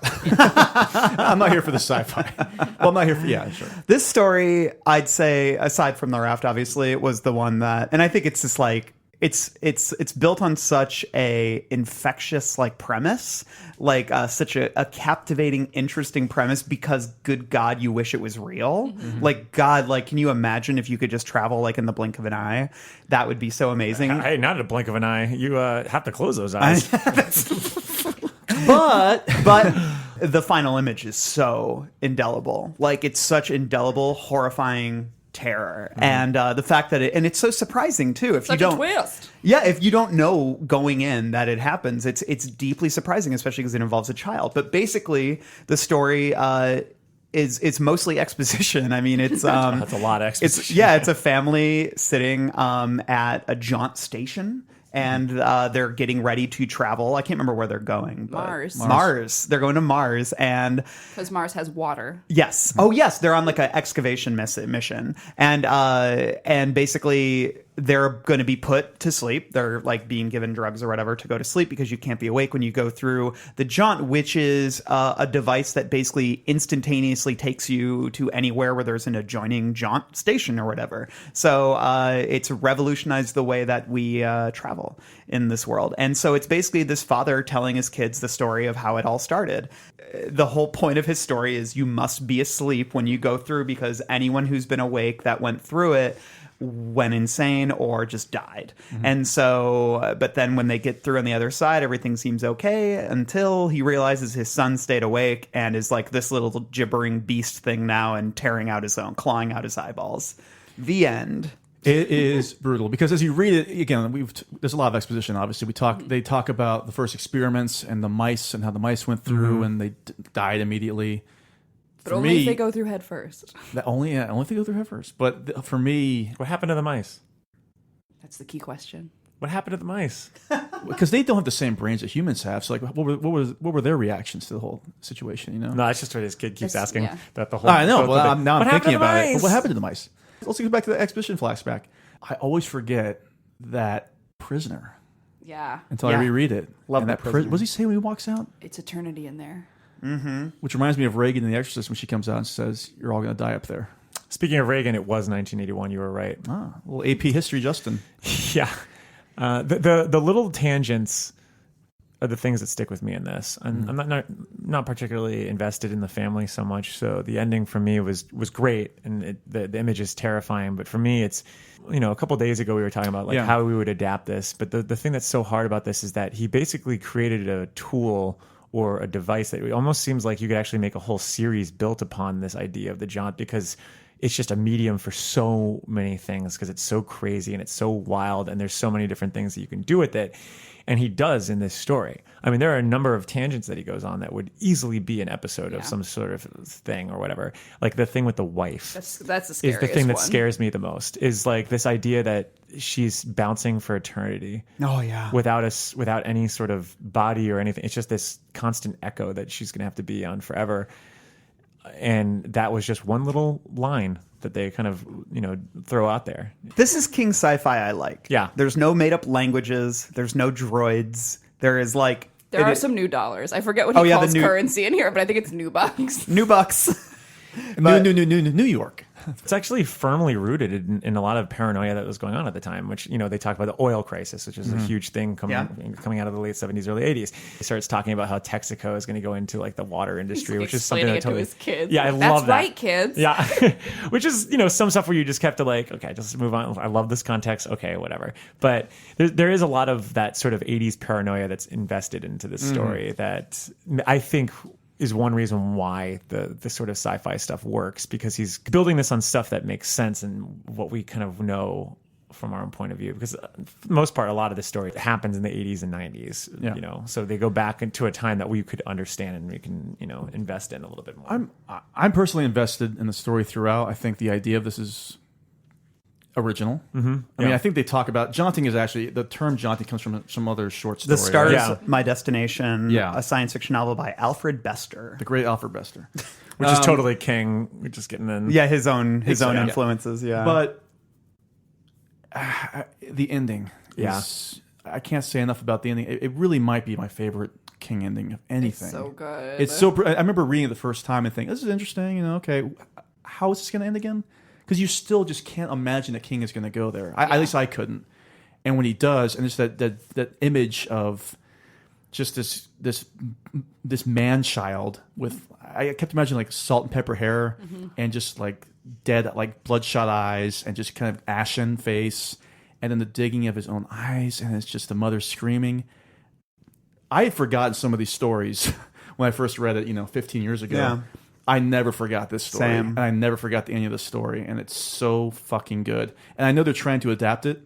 Well, it's been a while since they started trying. I think. well, no, I But they mean, mentioned Right, within the last Andreas year. Machete wants somebody, to do it. isn't it? I think it's officially confirmed. Yeah, isn't within the it? last year, we talked about one of our earlier episodes. But I Yeah. don't know.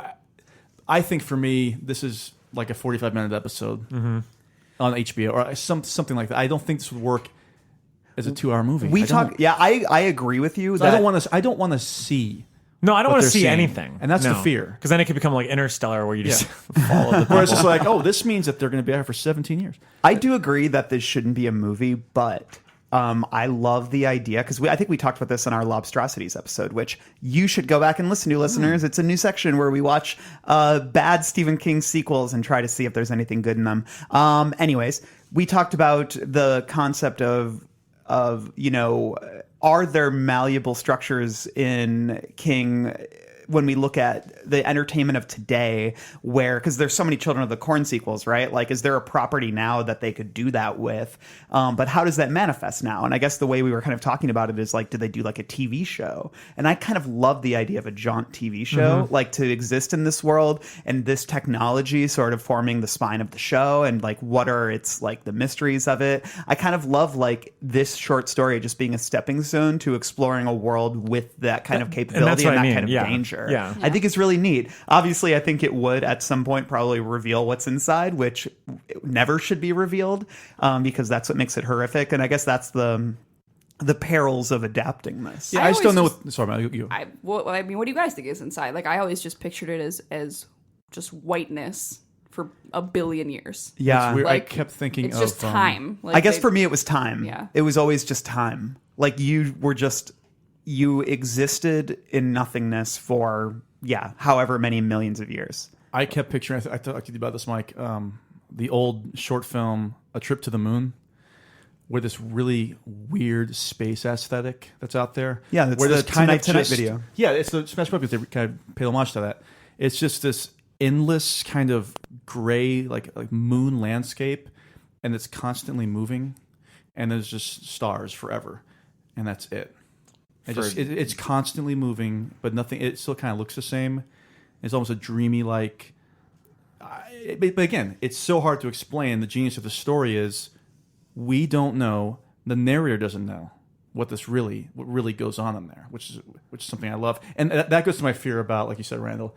If they were to adapt this especially into a TV series, inevitably they're going to show what's in there, and inevitably it's not going to live up to our expectations. It's just not, Yeah. I was joking. I was talking to somebody about this, and I was joking that it's like the Simpsons version of hell in there, where it's like, like a donut machine shoving donuts in your mouth, or like a Satan just poking you with a pitchfork in the butt over and over again. Like, it was just this vision of hell that is like very comical. I think the short story is proof that King's strongest suit is and always will be world building. Like, he's as heavy as it is with exposition. I just love the little tangents. Like, you find out what the mafia is doing, which of course the mafia would be there. You find out Richard Janelli's involved. Richard Janelli from Thinner. Yeah. He's probably put the that's where he put the Gypsy Man in. Everything that's going on in the world, and I just wanted to know more and more and more. Even I didn't want to know anything about what the jaunt is. Yeah. I just wanted to know what people were doing with it, and that's why I was it's like to the idea that it could be this own series. Just seeing what people are going to do, and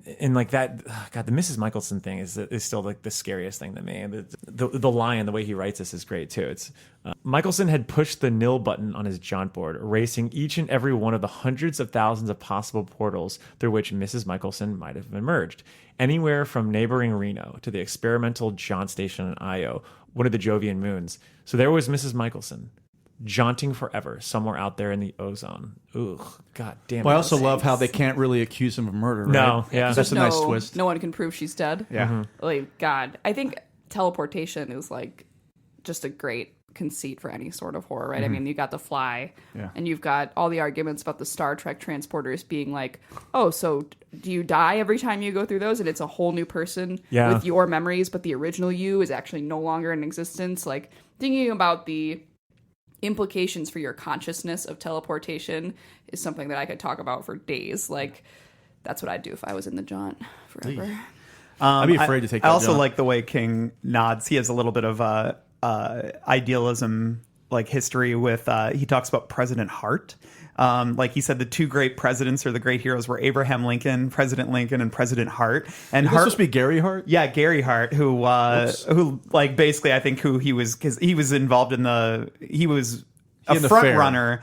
Yeah, he was a front runner though for the Democratic nomination in 1984 for president, but he lost to Walter Mondale for unsavoriness. But I think his policy wise and politics wise, King was really into him, and he was, I think, a very at least somewhat progressive candidate at the time.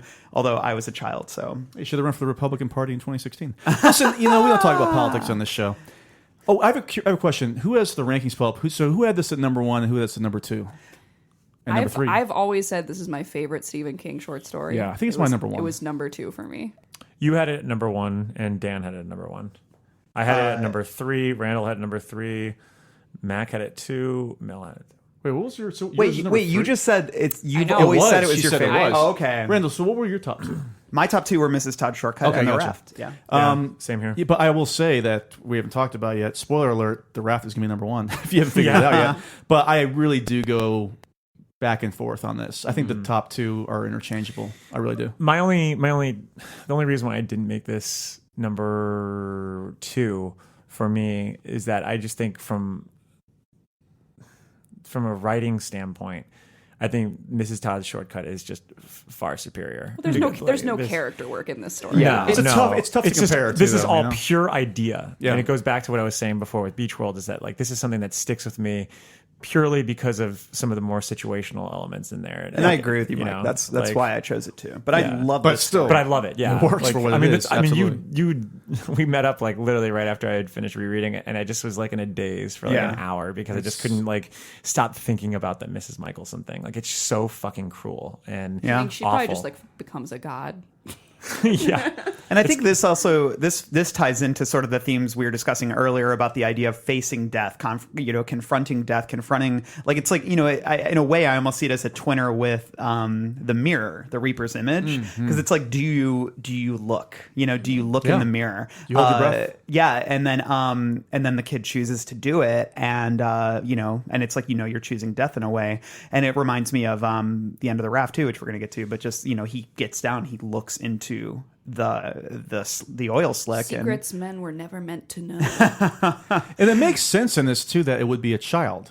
Like Yeah. you believe that I was putting myself in that situation. If I was a little curious kid, would I also? That's just- like I feel like that like sudden knowledge when he's like, oh shit, like it's my kid who climbed the tree when he wasn't supposed to. Yeah. Like, I think he says like I forget the kid's name. Like Billy and Death had always been like close acquaintances or something or Billy and Fear were not closely acquainted. Yeah. Like he just doesn't understand the import and like.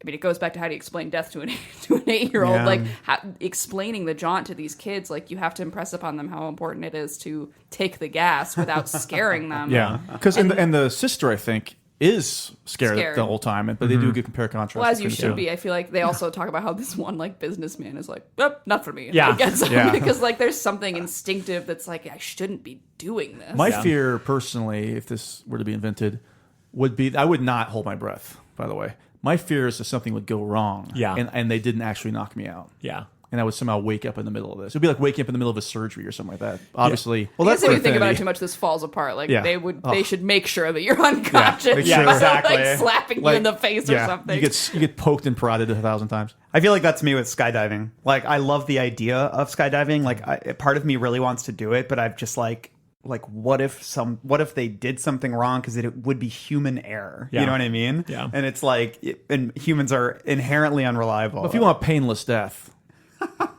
Oh yeah, right. You think so? when you hit the ground, you're not going to feel that. You'll be dead immediately. Oh, for skydiving? Yeah. I think it's the realization in midair that's going to be the That's worst. a nightmare. That's like going through the You're jump. literally staring at your death. Yeah, there's that's nothing going to to do about happen. it. hey, sounds like Skeleton Crew. Well, unless it's like Moonraker, when James Bond doesn't have a parachute and he jumps out, but he's able to catch up to Jaws, and he gets his parachute. Or my favorite Arnold Schwarzenegger movie, Eraser, where he does the same thing. Oh yeah, I love that movie. With yeah. CGI alligators. Yep. I love that movie. Alligators are found in lakes and ponds, right? All right. Wow, way to steal the last one. What else, Randall? What else are found in?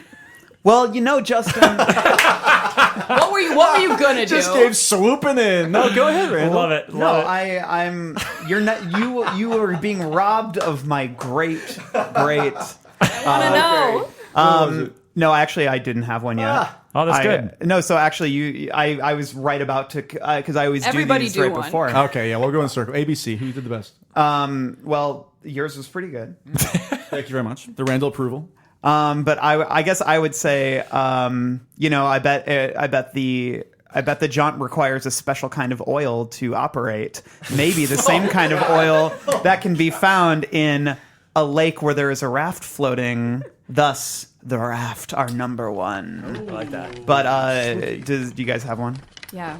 What's scarier than floating through nothingness forever? Floating in the presence of a weird ass oil slick On what? on a lake and on a raft. On a raft. Yeah. On a lake and on Mike, a raft. anything? Well, on a long enough timeline, the Jaunts is well on a Take two. on a long enough timeline, the Jaunt has got to see some hunks and babes, and that's what we're definitely getting in the raft. Yeah, My B one would have been, do you think Deke would have held his breath? Who's Deke? Well, let me tell you about him. I actually really like Love Deke. I like that you say, like, I know that was funny, but it's like I kind of like the teen iconography Yeah, here and the totally. way that it plays on sort of horror tropes. Well, it's like that movie, that Final Girls, that came out like Yeah. a few Yeah. years ago. Yeah. This feels like King doing that. Yeah. You know, it's like he saw enough Friday the 13th movie. He's like, all right, I got it. I'm going to fucking torture these and motherfuckers. it satisfies in the same way as a slasher movie or whatever. 'Cause Oh, yeah. it's just one by one people get picked off, And they're awful human beings. But it's like it's all of them. They're pretty Half bad. of them are bad. Oh, they're all the other bad. half are fine. in the movie, they're all awful human beings. No, I actually don't But I think think they're in this, they're Randy is half of them fine. are they're and all a his- bunch and of his- schmucks. His GF is fine. No. Look, I'm going to always argue the fact that we're watching or reading about 4 dickheads who find themselves in a very precarious situation. It's true. In which they are literally being eaten by the You very really think lake. Randy's a dickhead? I think he's a dick. Why? He's like, even then, he's like still trying to like the way he like sleeps with the girl at the end, even knowing that like that it was gonna be a problem. Oh, I'm watching The Raft. Like, I don't I'm think watching. he's bad. He's kind of a schmuck. I think He's kind of a schmuck. Sure. They're both schmucks. Oh, they're schmuck. There's no difference between schmuck and being an asshole. He's not a hero though. No, No. nobody. That's what I'm He's saying. just a like, normal guy. Yeah. everyone else. I mean, like. He literally lays this woman down, knowing what is going to happen. I mean, he just watched his best friend But they're under torn into the goddamn raft. they're Hey. under the hypnotic effects of the raft, and they're so cold. Yeah. They're So cold, buddy. like, You know what's funny? you They're gotta cold. fuck. They're young, and guess what? They're horny. You know, it's funny. I feel like this is the reverse of when I had a problem with the sex scene in The Mist, and the yeah. two of you didn't. And now this time, Mike, Hey, it's you're on the bookend. outside looking into the raft. I hate. look, by the look, way, I'm all for the sex I hate scene. the sex scene in the Mist. I love the sex scene in The Mist, and I like the sex scene in this too. Because I like I don't we mind. love it. I love love it. the idea they're going to the bone zone. What I don't like is the fact that I'm not going to say that he's a good person though, because look, I would probably go to the bone zone also to keep warm. I'd keep my fucking eyes on that goddamn thing, and I would say, stand up right now, as opposed to just being like, oh, she's Yes. so warm. You can also bang standing up. It just takes a little Could bang finagling. stand up. It would Too be- tall. Depends Anyway, on Okay, Justo. Personal history. Let's backtrack a little. Where was this published? And then let's break. I know the and then the more premise talk is about the simple. fucking. Yeah, Oh, and we're then gonna we'll get get back to the fucking because I've got thoughts. We got some bone zone. Randall, thanks for asking once again. The year was 1982. Ooh, good year. The publication E.T. Blade Runner. was Gallery. Ooh. Which is kind of, I think he's published in there before, by the way, if anybody want to look that up. So yeah, The Raft, it's a bunch of assholes, apparently. No, I'm just kidding. No, there's some college students. The Monkey was published there. Oh, well, there you go. Yeah. Another classic. 4 kids from Horlicks University. By the way, Horlicks University is from Creepshow. Creep show. Great. And he had just gotten off production from that, by the way, around the time he started writing this. So they go up to the... I think it's fair to announce here that Creepshow will be at the film festival. That'll be a lot of fun with an audience. That's going to be a lot of fun. So they're told by one of the kids that there's this kind of floating raft out there on this lake or it's a lake, right? Yeah, it's a lake. And the Same lake is reason closed. This is hugely appealing to everybody for some reason. It's like, let's go to the middle of nowhere where there's nobody around, and we'll go this awful wooden plank for a little while. So they go out there, and immediately something's wrong. There's some black-looking oil slick out there, and it turns out this slick's very much alive. It's hungry for some flesh. But a little history, though. I see you have it there. Yeah. He initially wrote this in 1968, but I think that it wasn't as developed. It was called The Float back then, and he said that he like because it was. Oh, he said it was published back in 1968, but he never got a copy of the actual magazine where it was published, and he never saw it. So he actually said in the notes in the book, he says, if you actually have a copy of this, please Xerox it and send it to me. It's not out there. Oh, he has a very lengthy digression about this in my book. Well, yeah. There's some great... I think the outro of this introduction is incredible, though, where he says... I know, but in those days, I only had 2 pairs of pants and 3 pairs of underwear, and beggars can't be choosers. It was a lot better than spanking lesbians, let me tell you. I just like to make sure it was published someplace other than the Dead Zone. Hey, He said he had him go to the Bone Zone. I should say Gallery, as we mentioned last week, where Caffrey and I hilariously looked this up on Wikipedia. The example of the cover of what Gallery magazine is Jenna Jameson. The thing Who's is, Jenna Jameson? Yeah, Mike. Who's Hot- Jenna Jameson? porn star Jenna Jameson. Oh, okay. and I've the never heard of her. subtitle is "Hot Lipstick Lesbians in Love." Yes. So this story, again, just like Word Processor of the Gods, is that this is a perfect story for its thing. And we talked about it last week, but there's you also get Heather Graham, Woody Allen, and Pennywise, and I'm thinking it's the California punk rockers and not so much the clown, unless they got Tim Curry to dress up and do the interview. Oh my god. Yeah, he has a whole story about like he actually got paid for that, which he wasn't used to, and it helped get him out of a parking ticket, or not a parking ticket. He was stealing road cones. Yeah, what a weirdo. It's a weird story, but let's talk about the story itself. So 4 kids, they go out to this raft, and I got to say, I'm a little surprised that you guys are trashing the idea of hanging out on a raft in the middle of a lake, because in the middle of like September. Okay, that is cold, the point. yeah. But I'm in contention with that too. But this story always resonated with me because when I was young, I used to visit my parents' best friend's son. Matt was like my best friend, and he lived on a lake, like a very small lake. And What state are you from again? Michigan. Oh, there you go. What is that about? It's like the land of lakes, basically. Land of the lakes. Yeah. Land of lakes. Minnesota. No, but like there's like millions Isn't it of also lakes like in Michigan. Isn't that butter or something like that? Yeah, it's butter. But More of a country crock guy, but Land of lakes. No, but there was a raft in the middle of this lake that we used to climb up, and it was great. You would just climb up, I did you it jump at off. Sleepaway Camp. It was amazing. It's Love it. fun, but I'm I- not going to drive. What, like, when you want to do something fun, The possibility of seeing some hot teens Yeah. in their bathing suits. Yes, please. sign me up. Sign me up. Is there any room? Let's just say a little Justo would have gone for a little swimmo. wow, okay. But so My sleepaway camp was all girls, by the way. But yeah, I guess what I forgot about this story though is kind of how quickly everything starts going to hell. Like they don't even really have they don't even have any fun at first. Like it's like right away this thing starts coming towards them, which I actually love. It's like the horror is fast and furious, as they say. And the first girl to go, she doesn't last very long. No. And Well, it's the stuff that we do get before that too is kind of why I like this story so much. Like just the characterizations of these teens and the really petty social dynamics at play are very realistic. And everyone can remember kind of just like feeling that sort of switch when a friend like goes for another guy or vice versa, and it's just so competitive, and no one's ever going to talk about it in any sort of conspicuous way, and everyone's trying to impress everyone else. And it was done in such a sad, real way. Like, you feel so much for the girl that gets ditched by Deke, and like Randy, I feel was very relatable as well.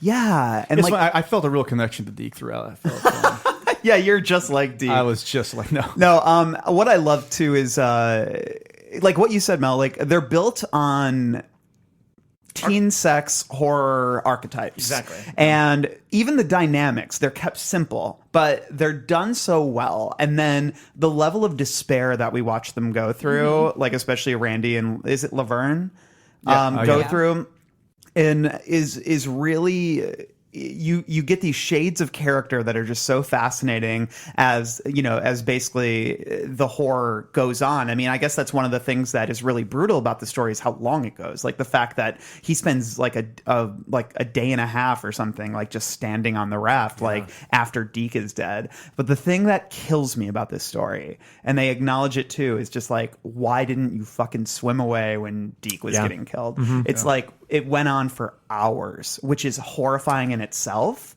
The idea of him being sucked through the cracks. That's like the most brutal death. Yeah. And not only the length of it is what gets me. Because it doesn't necessarily break the raft. He's just going through. Right. He's just being being eaten alive boiled by this into little this hole thing. thing. Yeah. Oh God. And like Which he wouldn't lives for happen, so to long. be fair, but Sure. Yeah. Well, just to show that the planks would have broken much sooner. But it's fascinating shit, and it's like that's the thing that always kills me is that why. I mean, I get the idea that these are your friends and everything, but like why? No, why I think didn't at you this just doesn't point, even though, occur to them. I don't think that. Just and that's the thing because- is, it doesn't bother me. It's Well, he not says a he was plot- so hypnotized. Yeah, That's it's not a why. plot hole to that- me. It's something that I find very tragic because I can understand that. You know I what think mean? that this entity could eat more than one person at once, though. So I think that even if he had tried to jump, I think there's just another part of the blackness or whatever. You think it could separate? Yeah, I think it could. I think that it would just changes be the one whole dynamic. I think it would just be one large kind of what's the best word I'm looking for? Just like a large Well, circular and it might even mass. abandon Deke. It's only getting a little bit of him at a time. Yeah. I mean, it's a huge mass, so I would be surprised if this part over here is eating My him and cous- this my part over cousin here is issue. eating Deke. Well, I majored in microbiology at Horlicks University, and I know that for a fact that it has to stay together because of the construct of the oil vestige has to be together, because if it gets separated, it cannot eat. Well, that's what I'm Oh, saying. I don't that's think it only has one surface stomach. tension. No, but what I'm saying is I don't think anything has to break apart. If Oh, it everybody just had- keeps stretching? If everybody had, it's stretched out. I mean, it's kind of encompassed like itself Venom. around the raft, I think, right? It is Venom. No, it's like the It's a- symbiote. What if it It's was a prequel Venom? to the Tom Hardy film. Hey, maybe Symbiotic. the raft is gonna, So- footage of the raft is going to appear in Venom this October. Hey, my If- name's Eddie Brock. I heard there's a raft up there by Horlicks University. Hey, Eddie, you ever stop by that lake? Yeah, sure. I've never gone in September. It's closed, you know. You see, like Tom Hardy's going to stare off in the distance, and they cut to this 1987 footage of like Creepshow 2. No or whatever. swimming. This is no It's like, swimming. oh my god! And there goes So my would Tom you Hardy in swim Brooklyn. if it occurs to Absolutely. you and it's eating Deke? You swim? No, but what I'm saying is, isn't it still surrounding the raft? It's underneath It's the under raft. it. Yeah, I know. It's If you underneath it, but isn't dive, it you still could possibly do it. my image of it was that it was still like kind of around the raft enough that you couldn't just jump over or something like that. Why doesn't anyone ever try like throwing a scrap of like their clothing to see if it like goes after that? Well, I think they're just kind of in their bathing suit though. at that point, Yeah, right? that's all they Oh, have. I'm sorry, you're not gonna get naked. No, I would never get naked. I'm like a never nude. Can I say one thing that I don't like about this story? What? All the Cisco kids. I hated that. Oh God. And the fact Especially that- during when the fucking thing is happening. That's Like, that's. I think I've that's just part of opened a that. rational, like you're trying to keep rational in the face of irrationality. Yeah, Isn't I it can see though? that. Yeah, I don't it think is. it's supposed to be like comic relief But by any means. here's the thing. I would get that if it wasn't so founded on being farcical. Yeah. I would probably make some joke and be like, "Oh God, it's like the creature of the Black Lagoon" or something like that. But not like, "Oh yeah, my girlfriend But I just do died." wonder because Like, again, this you know, is written around the time of Creepshow, and he makes a Horlicks joke or makes the Horlicks reference early on. I wonder if this was supposed to be somewhat of a goof. It could be. So I in mean, that he regard- literally finished this while they're editing. I don't the know movie. though, because the horror, the gore is described so Yeah, I agree. viciously. I agree. Well, I'll just read a little bit of it Yeah, because I got please. it up here. Page 262 of the Putnam edition. That's the original edition, people. The rest of his right leg disappeared. His left leg stretching out further and further until Deke looked like a one-legged ballet dancer doing an impossible split. There was the wishbone crack of his pelvis. And then as Deke's stomach began to swell ominously with new pressure, Randy looked away for a long time, trying not to hear what the wet sounds, trying to concentrate on the pain in his arms.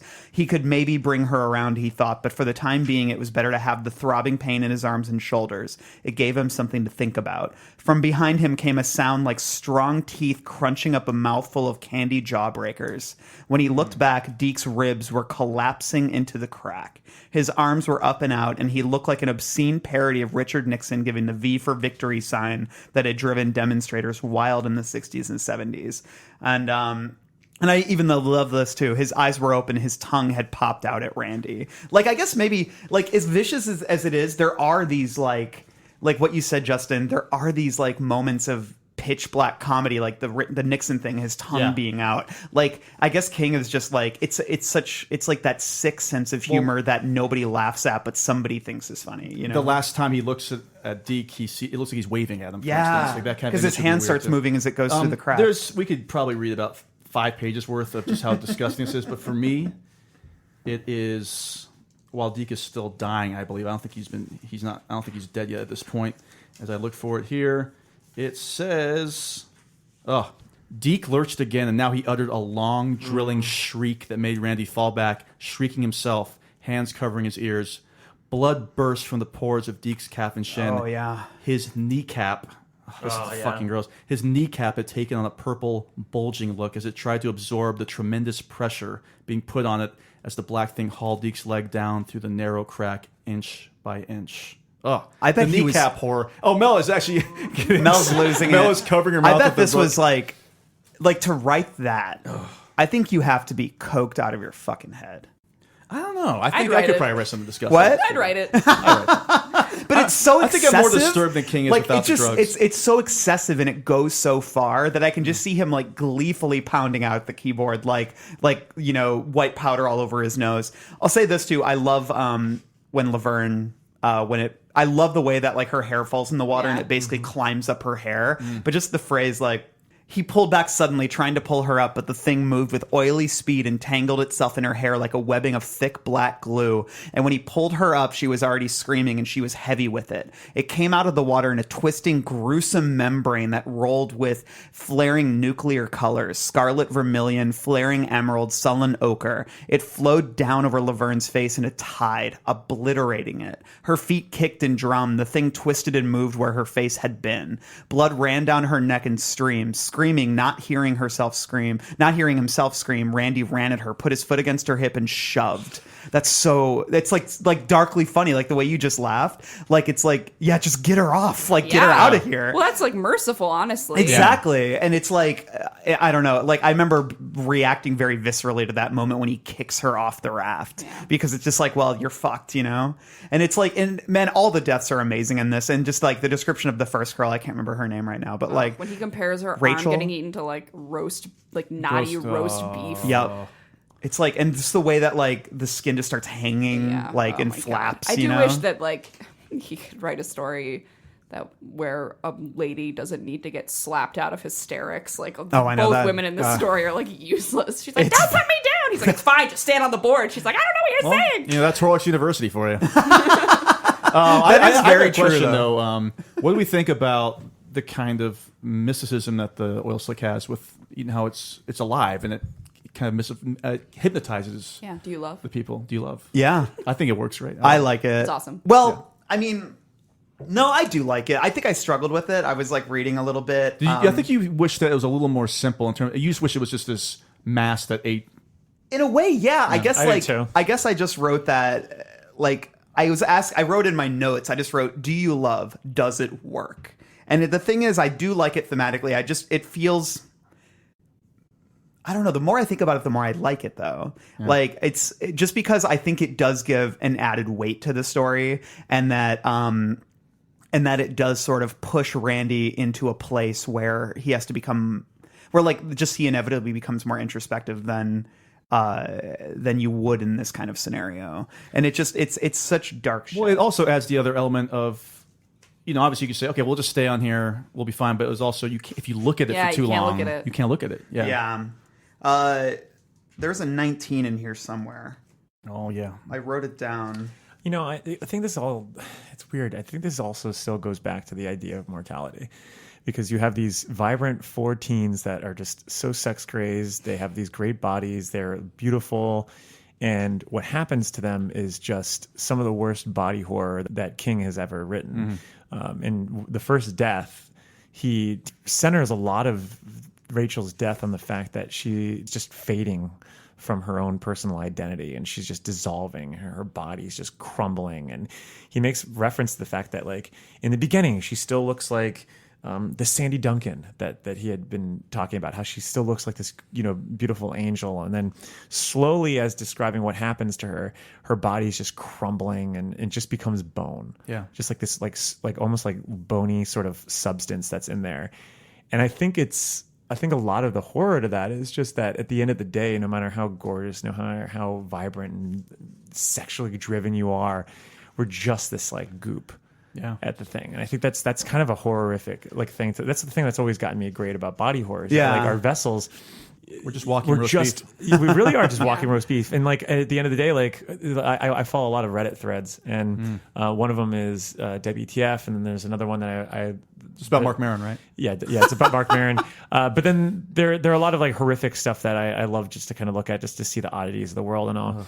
And they recently posted this one photo of just like a spinal cord, eyes, and a brain, and that's literally what we are. That is why I feel I can watch horror and read horror all day long, but I am still affected by reality with like realistic violence. Oh, yeah. Like, I still cannot watch live leak stuff. I wouldn't be able to see something like that. Like I Yeah. can still separate the fiction from nonfiction, which I I guess is know. a good There's thing. there's I can't deal with it. I think it's a short story originally, but there was an adaptation made of it, and it's 2 men talking at a diner, and it gradually becomes clear that they're not human, but they're talking about humans, and they just keep saying like, no, they're just made of meat. They're walking meat. And the other one like can't understand this, and he's like, okay, but what else is in the meat? He's like, no, it's just meat, and they flap their meat around to make noise, like meat noises, and it's very that's good. Lunch Meats Milkman 3, I think. Is what Oh that- yeah. But I will say though that I think the thing is, it's like, yeah, we are just walking sacks of meat, but we also have extremely complicated inner lives. And there's this, like,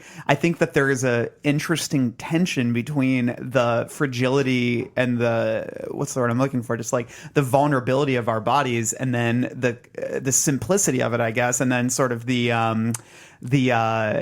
complicated nature of what goes on inside of us. And I think that's what he's getting at here. Like when he realizes, because I'm looking at the end of the story here, and Randy, it writes, he was crying because something new had been added now. Every time he tried to sit down, the thing slid under the raft. It wasn't entirely stupid then.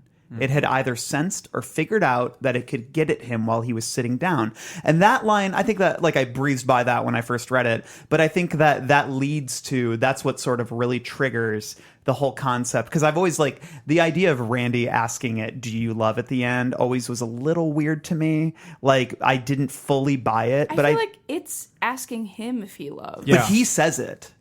But I At feel the like end that he it's, does, but I I feel think like he's it's repeating it. putting it kind of like in his head. Sure, but at the same time, he does say it to the thing, like at Yeah. the end. And he says, do you love, with a question mark. He's speaking to the oil slick. And I think that's what's interesting is, like, this is a thing, this is a being that is physically unlike us, but he realizes that it does have sentience and intelligence. And so he's like, if you have those things, and there's such a pitying quality to it, like this sad quality of him being like, is he asking for mercy in that moment? Like, is he asking for, like, spare me? Like, do you have love in your heart? Is that what he's saying? That's to the thing at power the of end? this, because there's 3 different short stories that use "Do they love?" Yeah. "Do you love?" but they have multiple meanings in each story.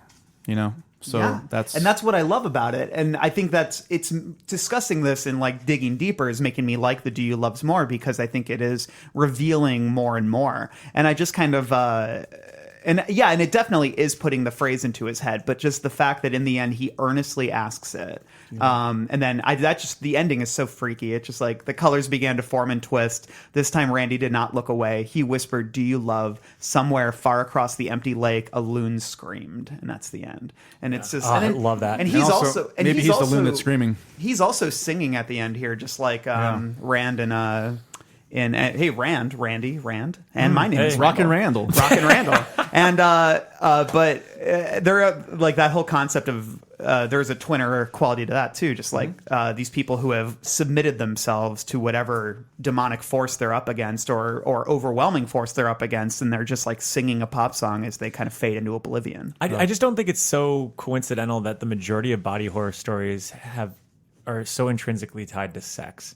Oh, and, yeah. and prowess. I mean, look at Sex the is Fly. gross as fuck. But it's also If aliens came down and saw what we did, it's a great life. but it's not. But that's not what I mean by it. I mean it in the sense that it's something that we prioritize over everything, and there's like a lot of, especially when beauty's involved and there's the shattering of beauty. I mean, I think partly why one of the scariest films for me growing up was The Fly, and it's the crumbling of this man's body, but it's also the loss. It's this total emasculating feeling of knowing that this was a successful scientist who was good looking, finally got the girl, and now he has to watch it all fade away because of this thing that's taking over the one thing he has control and agency over, which is his body. I mean, the whole quote of your body is a temple, like. That feeling of loss of your body is already horrifying enough, like that, because that if that ceases to exist, so do you. But then when you tie it with that things that you lose because of it, and I think a lot of body horror narratives always weld in sex, because because when you do lose that sense of identity, you lose that sort of allure to anyone else, the opposite sex or the same sex or whoever is your lover. And I think there's something. I think the reason why this story, The Fly, all of that has always stuck with me is because that loss is so, like, horrifying in a weird way, of just that having it all and then all of it being cruelly taken away, and it's kind of depressing. It's like it's I can't fucking explain it. It's something that's stuck with me for decades that I just don't understand why. Like, I just feel like that sexual tension or the emasculating feeling of the loss of it tied with that body horror. It's just, there's something there. There's just that weird marriage, and I don't know what it is. I don't know if it's just because you're not only losing yourself, but then you're losing.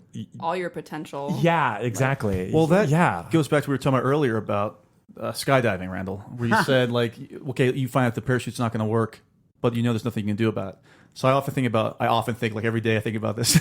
So I think about Deke as he's being eaten alive, and he knows there's absolutely nothing You can do. they can do. And he just has to wait until he can't feel anymore. Unless he asks them to kill him. How would you even do it though? Yeah, I guess you could like You could break his try to neck. break his neck, but even Strangle that would be a good way, nightmare. actually. Yeah. Yeah, but God, could you do it? Yeah. Oh I my could. God. If Yeah. it was one of you, like, that was If like, I close my eyes, but I'm not even waiting for the thing to grab you. like, like, right no, it now, might get please you. ask me. It No, but might the thing get is, us. but the problem with that is, yeah, you could close your eyes, I but love you. the constant grabbing, constant grabbing of the arm, like because instinctually you're going to reach out and like try to stop somebody from doing that. You know, that would just. I don't know but if then I the could do person it. would fall in trying to choke. I don't know about you guys. If this thing started coming after me, I'd just kick its fucking ass. I just punch it. Just fucking kill it. I would start peeing on it. Yeah. You know, maybe it's like the jellyfish. That if you get like stung by it or get caught by it, you know, urine. What will if that fall was the through key it. to defeating it? Is you just pee on Just it? pee on it, you know, and then the story wouldn't get published in Redbook, or maybe it would get published in Redbook. Any final thoughts on the raft? Well, the adaptation. yeah, let's talk about the adaptation. Yeah. Well, I'm actually because we were all on the Creep Show episode, Mm-hmm. right? But Mel had just watched it for the first time. I'm curious to see what Mel thought about it. From Creep Show 2, by the way. This is from Creep Yeah. Show 2. It's one of the 3 short stories in Creep Show 2. I thought it was fine. It wasn't great. I watched it with a friend who doesn't like scary stuff at all. Her thoughts are as follows. The guy in the diaper was hot. And the oil slick looked like macaroni. Yeah, we talked a little bit about that at your Yeah, they at the just function they pretty at the much bar. just threw a tarp on the water. Oh, which absolutely. Is fine. I do think the effects, like when it first goes up, her arm, Yeah. they're Yeah. really good. The final effect is really good. I wish they had gone full Evil Dead, like super gory, but they obviously couldn't. Yeah. It looks exactly the way I had imagined it, like the lake and the raft, and Mm-hmm. it coming up in between the cracks. Like they did that really well. The acting's like whatever, I guess, and Yeah. we don't get any sense of the social dynamic. We don't get the characters at all. It's really a cut and dry. How did you feel scary- about the? There's a pretty big change. Yeah. I did it. I like it in the sense that like, oh, what a fun little twist ending, but I don't like it in the sense that No, like, there's another one Oh. where instead of Randy and Laverne boning to stay warm, Oh yeah. he starts feeling her up as she's sleeping. Yeah. wait, what? Yeah. And then he looks up and she's being eaten alive at that point. Yeah, she's like asleep during that. Like he Really? starts, he Yeah. starts feeling Somehow her up this as did- she's asleep. Somehow yeah. this did not register with You me. probably couldn't believe it was happening at that point. You're like, well, these people are Oh my assholes. God. Like, That's gross. Yeah, it's Not it's a fan of it's a that. very bizarre change that they added. I think it was maybe because it they was were. supposed to be titillating too, but why don't you just make her awake? Yeah, it's very very strange. The one change at the end, I do love though. I think it fits. I think that goes to it fits the creep It- show. exactly. I I'm think glad it- the but it story works. doesn't end that way. no. I think that Yeah, I this- don't think it would have worked in the book form. I think it would have been lame. Yeah, but again, I think what you said, Mike. I think it works, and then what you said, Randall, is that I think as a creep show short, it fits in well Yeah. with the changes that were made. Yeah, if you When haven't we seen were it, talking about the like how to explain like how it could do that then. yeah. Like, Yeah. Yeah, in the movie, constant listeners, if you haven't seen it, Randy actually gets away. He swims off and then is able to elude it, gets on the shore, and then like a moron just sits like right by the edge of the Yeah, water. his hubris. I beat you. I beat you. I beat you, and then it just jumps out of the water and scoops him up. And it's And then it burps. it burps, and it's dumb, but at the same time, it fits the creep show. Yeah. because it's such a dark, bleak story. kitties. But so they The non-creep- the creeper. They obviously couldn't adhere too much to King's original vision because they needed to add a little bit of humor to it. So. Mel, have you watched all of Creep Show too, or did you just watch that short? Just that one. You don't need to watch. You're good to go. Don't worry about It's it. so bad. I have a really weird Chief Woodenhead. I have a really, really weird tangent, and I'm only going to put it in here, and it's not going to make sense, and it's all personal, and I always do this stupid boy. shit. No, people are But listening for I these saw things. this. I saw this when I was little, and I lived at the beach. I lived at like in the water. I mean, I was always in the water. Like I lived on the canal. We had a pool. I'd go to the beach. We'd go to lakes. It was just we're always on the water. Would So you say this- you were one with the waves? I was one with with the waves. I was a beach boy, to be like Rand. But for me, so this really affected me because I've always been kind of frightened of stuff that's been in the water. What's odd though is that this movie had such an impression. I didn't even watch the rest of Creepshow 2 at the time, but it just happened to be on TV. And I remember watching from the beginning and from the end. And then that whole feeling of like just rushing to get out of the water and then it just finally trapping you, it just haunted me forever. But I also, this is so dumb, and I don't know why I'm even putting this on there, but I'm just going to throw it on there. But at the time, I had this plastic guitar that you could just, it was like a dumb toy guitar that you'd like push buttons and it would play like the riffs and stuff. And I used to think it was so cool. And again, I was like 5 years old when I saw the Creepshow 2 bit. And I had this thing. So I was very young. Yeah. Because I used to just live watching TV. Again, latchkey kid. Yeah. So I remember being home alone. This is so dumb. But like, I remember watching this thing and then seeing it and then turning it off immediately after when Randy gets taken. Mm-hmm. And then I looked at my toy guitar, and there were 4 people that looked just like the characters in the movie. So there were the 2 girls and 2 guys that were on the guitar, and they all looked like pop stars or whatever. And so in my head, to make myself feel better about what happened to everyone else, I said, "Oh no, they got transferred to this guitar." Well, They jaunted into the guitar. Yes, and that's how I contended with the fucking horror that I was seeing on screen. well, it's good that you were able to reason with your imagination. I was so traumatized by like the body horror that was going on in this movie that like I just needed to know that they were going to be okay. And like for me, they jaunted to this stupid plastic guitar I had, but They what now? they jaunted this stupid plastic. That's what I just stole it from Mel. But Yeah, you don't listen when I'm talking. That's fine. No. yeah. So, but it was funny is that like, so I remember years and years later when we finally had to move, and that guitar was just like sticking up out of like a bunch of toys, and I just like actually got kind of creeped out by it because I was just like, for some reason in my head, Kind of like when they found the monkey in the attic. Yeah. Is it always skeleton crew right there? But yeah, I hope everyone enjoyed that really dumb. I like that story. Some people want to but, hear the yeah. personal stuff. It's fun. It's nose time. Dad, can we go now? You ready? Yeah, we've been ready for an hour. Okay, I'll be right there. You said that a half hour ago. Yeah, my dad's weird. He gets like that when he's writing. Let's talk about Skeleton Crew as a whole. I'll start. I'll say that I find this to be a wildly inconsistent collection of short stories. Unlike Night Shift, which I thought was actually a very consistently solid book of short stories. But the thing is, the highs in Skeleton Crew, baby, they're sky high. You got the raft, you got the jaunt, you got Mistouch Shortcut. There's some really quality King work in this the book. mist. That's you the got the thing. mist, Yeah. and that really elevates it. Yeah, and so there's so much good stuff in this book, but there's so much stuff that is either boring, lame, incomprehensible, and just unnecessary. Yeah. So, I don't know.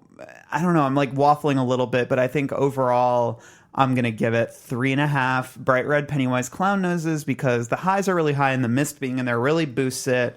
But, definitely not on the same level as Night Shift. So The dream scenario would have this be called The Mist and Other Short Stories. And if you have The Mist and then the top 10 after that. And I think that's more than enough to warrant a collection of short stories. Again, like you said, Randall, it's wildly inconsistent. The lows are really low, but the highs are high. And I absolutely recommend the books just based on half of the collection. So for me, I give it 3 bright red Pennywise clown noses. I mean, listen, we can't say it enough. The books, like last week's episode, those stories suck, right? All right? But I can't imagine telling somebody, don't read this, because then they'll be missing out on The Mist, The Jaunt, The Raft, Mrs. Todd's Shortcut, Grandma. I mean, there's too much good material here. You've got to read it. But 3 is my final. Mel. Do you want to read Dan's and Max? Oh, or yeah. Save those? They just gave me noses. Dan Max said that they both give this 3.5 bright red Pennywise clown noses. The good is great. Which I think is what we're all saying. That's what we're all saying. If I could abstain from giving noses, I would. I just don't think it's fair to give them to a short story collection. Short stories are their own beast, and we've pretty much given noses to all the short stories by ranking them. But if I have to look at this as an aggregate, and I guess I do, You do. I think I will also give it 3.5 bright red Pennywise clown noses. Oh, I guess 4 just feels like too much given the inconsistency, but as everyone has said, there are some really successful pieces in here. Yeah. And I do like the overall themes that we've all discussed. I like the do you love connections. I like the paranoia that runs through the book, and I like the creepy crawly monsters that he seems to be dedicated to here. I think it's a cool title too, Skeleton Crew. So I will continue to recommend this short story collection, and I like that it occupies the space in my mind that it does, which is like it contains some of his scariest short stories for me. Yeah. Do you love? I do. Mike, do you love? I'm very similar to what has previously been said here on this fine podcast. I'm going to go with 3. Yeah. This is kind of torturous to read. I thought the lows were actually so low that they're just staggeringly low. Yeah. We're to the point where I was just like, I could not believe he actually decided to publish some of this stuff. I mean, The Milkman #2 is just so fucking crazy that he decided to actually put this out there and thought consciously that this is a good idea. Yeah. Do you think if you like brought it up to him like now, if you were like, what do you think of like Laundry Day Milkman #2? Like I feel like he'd be like, what? Like, What even is was that? I just drinking or was I on coke at the time? Like that's the question, probably. I mean, there's a lot here. It's kind of the double album problem that I have with with most things. I think you could make a really solid collection, as Justin stated, but I think it really does work with just the Skeleton Crew name. I just think you just have to like shuffle it around a little bit. And I think the sequencing in this book is just batshit crazy. To go from The Mist into some of the worst stories is just awful. That's like going to see like the Smashing Pumpkins back in like the mid-aughts when they were just like, I'm going to play one really good song to open this up, and then I'm going to play like 10 songs that you've never heard of, and all of them are like 25 minutes long. Like I remember standing through all of them and just being like, okay, let's just do it. Let's just do this. But and is that's there what it no reminds part me of you of. that can appreciate like in a meta-analysis way, like seeing that range? Like there's something kind of cool about that. Except I feel like the good stories in this and the good to great stories in this show that range, like they you go from, look at some of the great stories you have here. You have The Mist, you have Mrs. Todd's Shortcut, and The Jaunt. I mean, those 3 already are just show such an unbelievable range that right there. I mean, it's just, and also like when you really think about it, and I've been carrying this book around for a very long time, it's just unwieldy. Like it's just such a. The best thing I could still say is that this is like the Christmas album. Yeah. It's the Christmas album that was released as like a double album for the most part. So Odds for and me, ends. 3 noses, baby. 3 noses, baby. I Yeah. think that equals this out around 3.3, somewhere yeah, around there. you're about right, actually. Do you love Randall? Do I love? I hate. You hate? I do, but I do love one thing, and that is Greetings from Castle Rock, our Stephen King Film Festival that we are hosting at the Music Box Theater in lovely Chicago, July 27th and 28th. We do hope you'll join us. There's going to be a live podcast recording. There's going to be vendors. There's going to be guests. There's going to be movies. What kind of movies do we have on the docket right now? Well, we got a lot of editions that we're going to be rounding out here. We've kind of hinted at them. If you've been following our socials, you'll probably be able to piece together some stuff. But we're going to have Stand By Me. We're going to have Cujo. We're going to have Needful Things. We're going to have The Dead Zone. We're going to have the black and white version, if all goes to plan, of The Mist. Of The Mist, which does take place in Castle Rock. Boom. So that does fit. And we're going to have The Dark Half, George Romero's, the late Yes. George Romero's Dark Half. And the midnight selections are reserved for outside Castle Rock stories. Yes. So on Friday, we're going to be having Creep Show. And on Saturday, we're going to have Pet Cemetery. Boom. I think now- that's such a good slate. Yeah, it's a great slate. Because you got the classics, the cult classics, and then the randos. That's a lot of people might not have seen, It'll Yeah. be very exciting. We're very excited for it. This also is our chance to say goodbye forever to Mel Castle. Whoa, wait. Oh. Just kidding. I've heard greetings from Castle Rock, but goodbye to Castle Mel. That is my last name, spelled differently. I will not, unfortunately, be at the film festival. I'm very upset about it. I'm sure that I'll FaceTime one of you at some point. Yes, we'll get you involved. And remember, you can check out her writing at melcastle.com, and you can leave us a review on iTunes because we would appreciate that and would brag about it to our parents who are like, why are you wasting your time? Just kidding. My parents don't do that. They're very loving. Happy Father's Day. That's the day we're recording this. Anyways, follow us on socials, Facebook, Instagram, Twitter. And Mike? We got a big summer coming up. Big summer. We got a huge summer. Oh, yeah. And so we should clarify that you just read a 600-page book, Yeah. Skeleton Crew. And guess what, constant listeners? Our next book is even longer.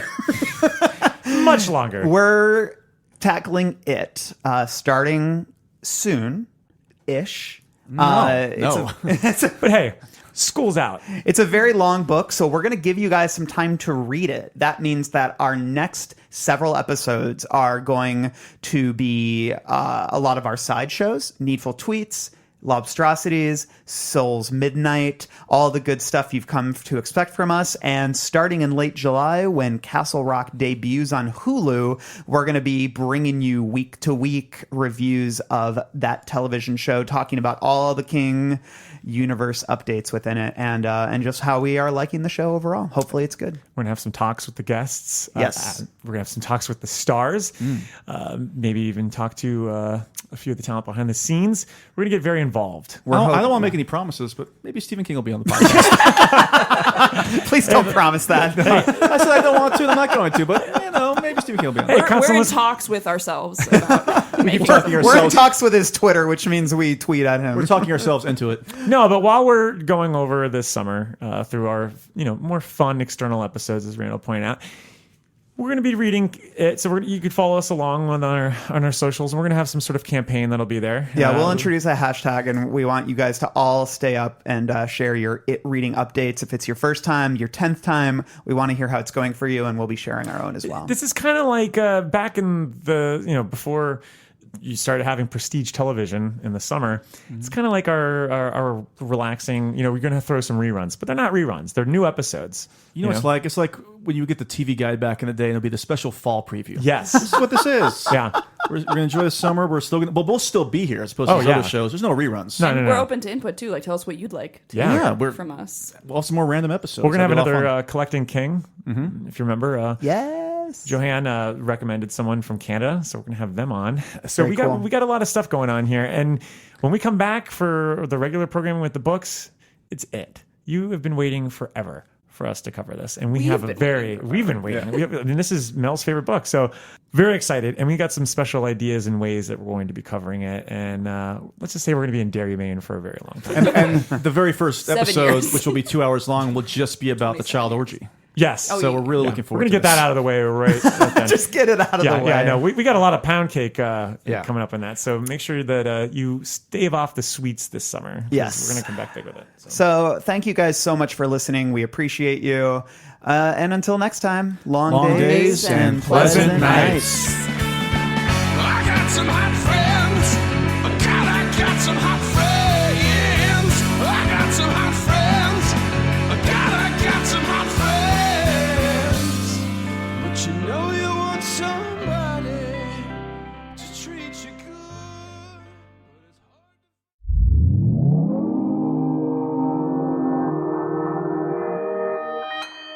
Consequence Podcast Network.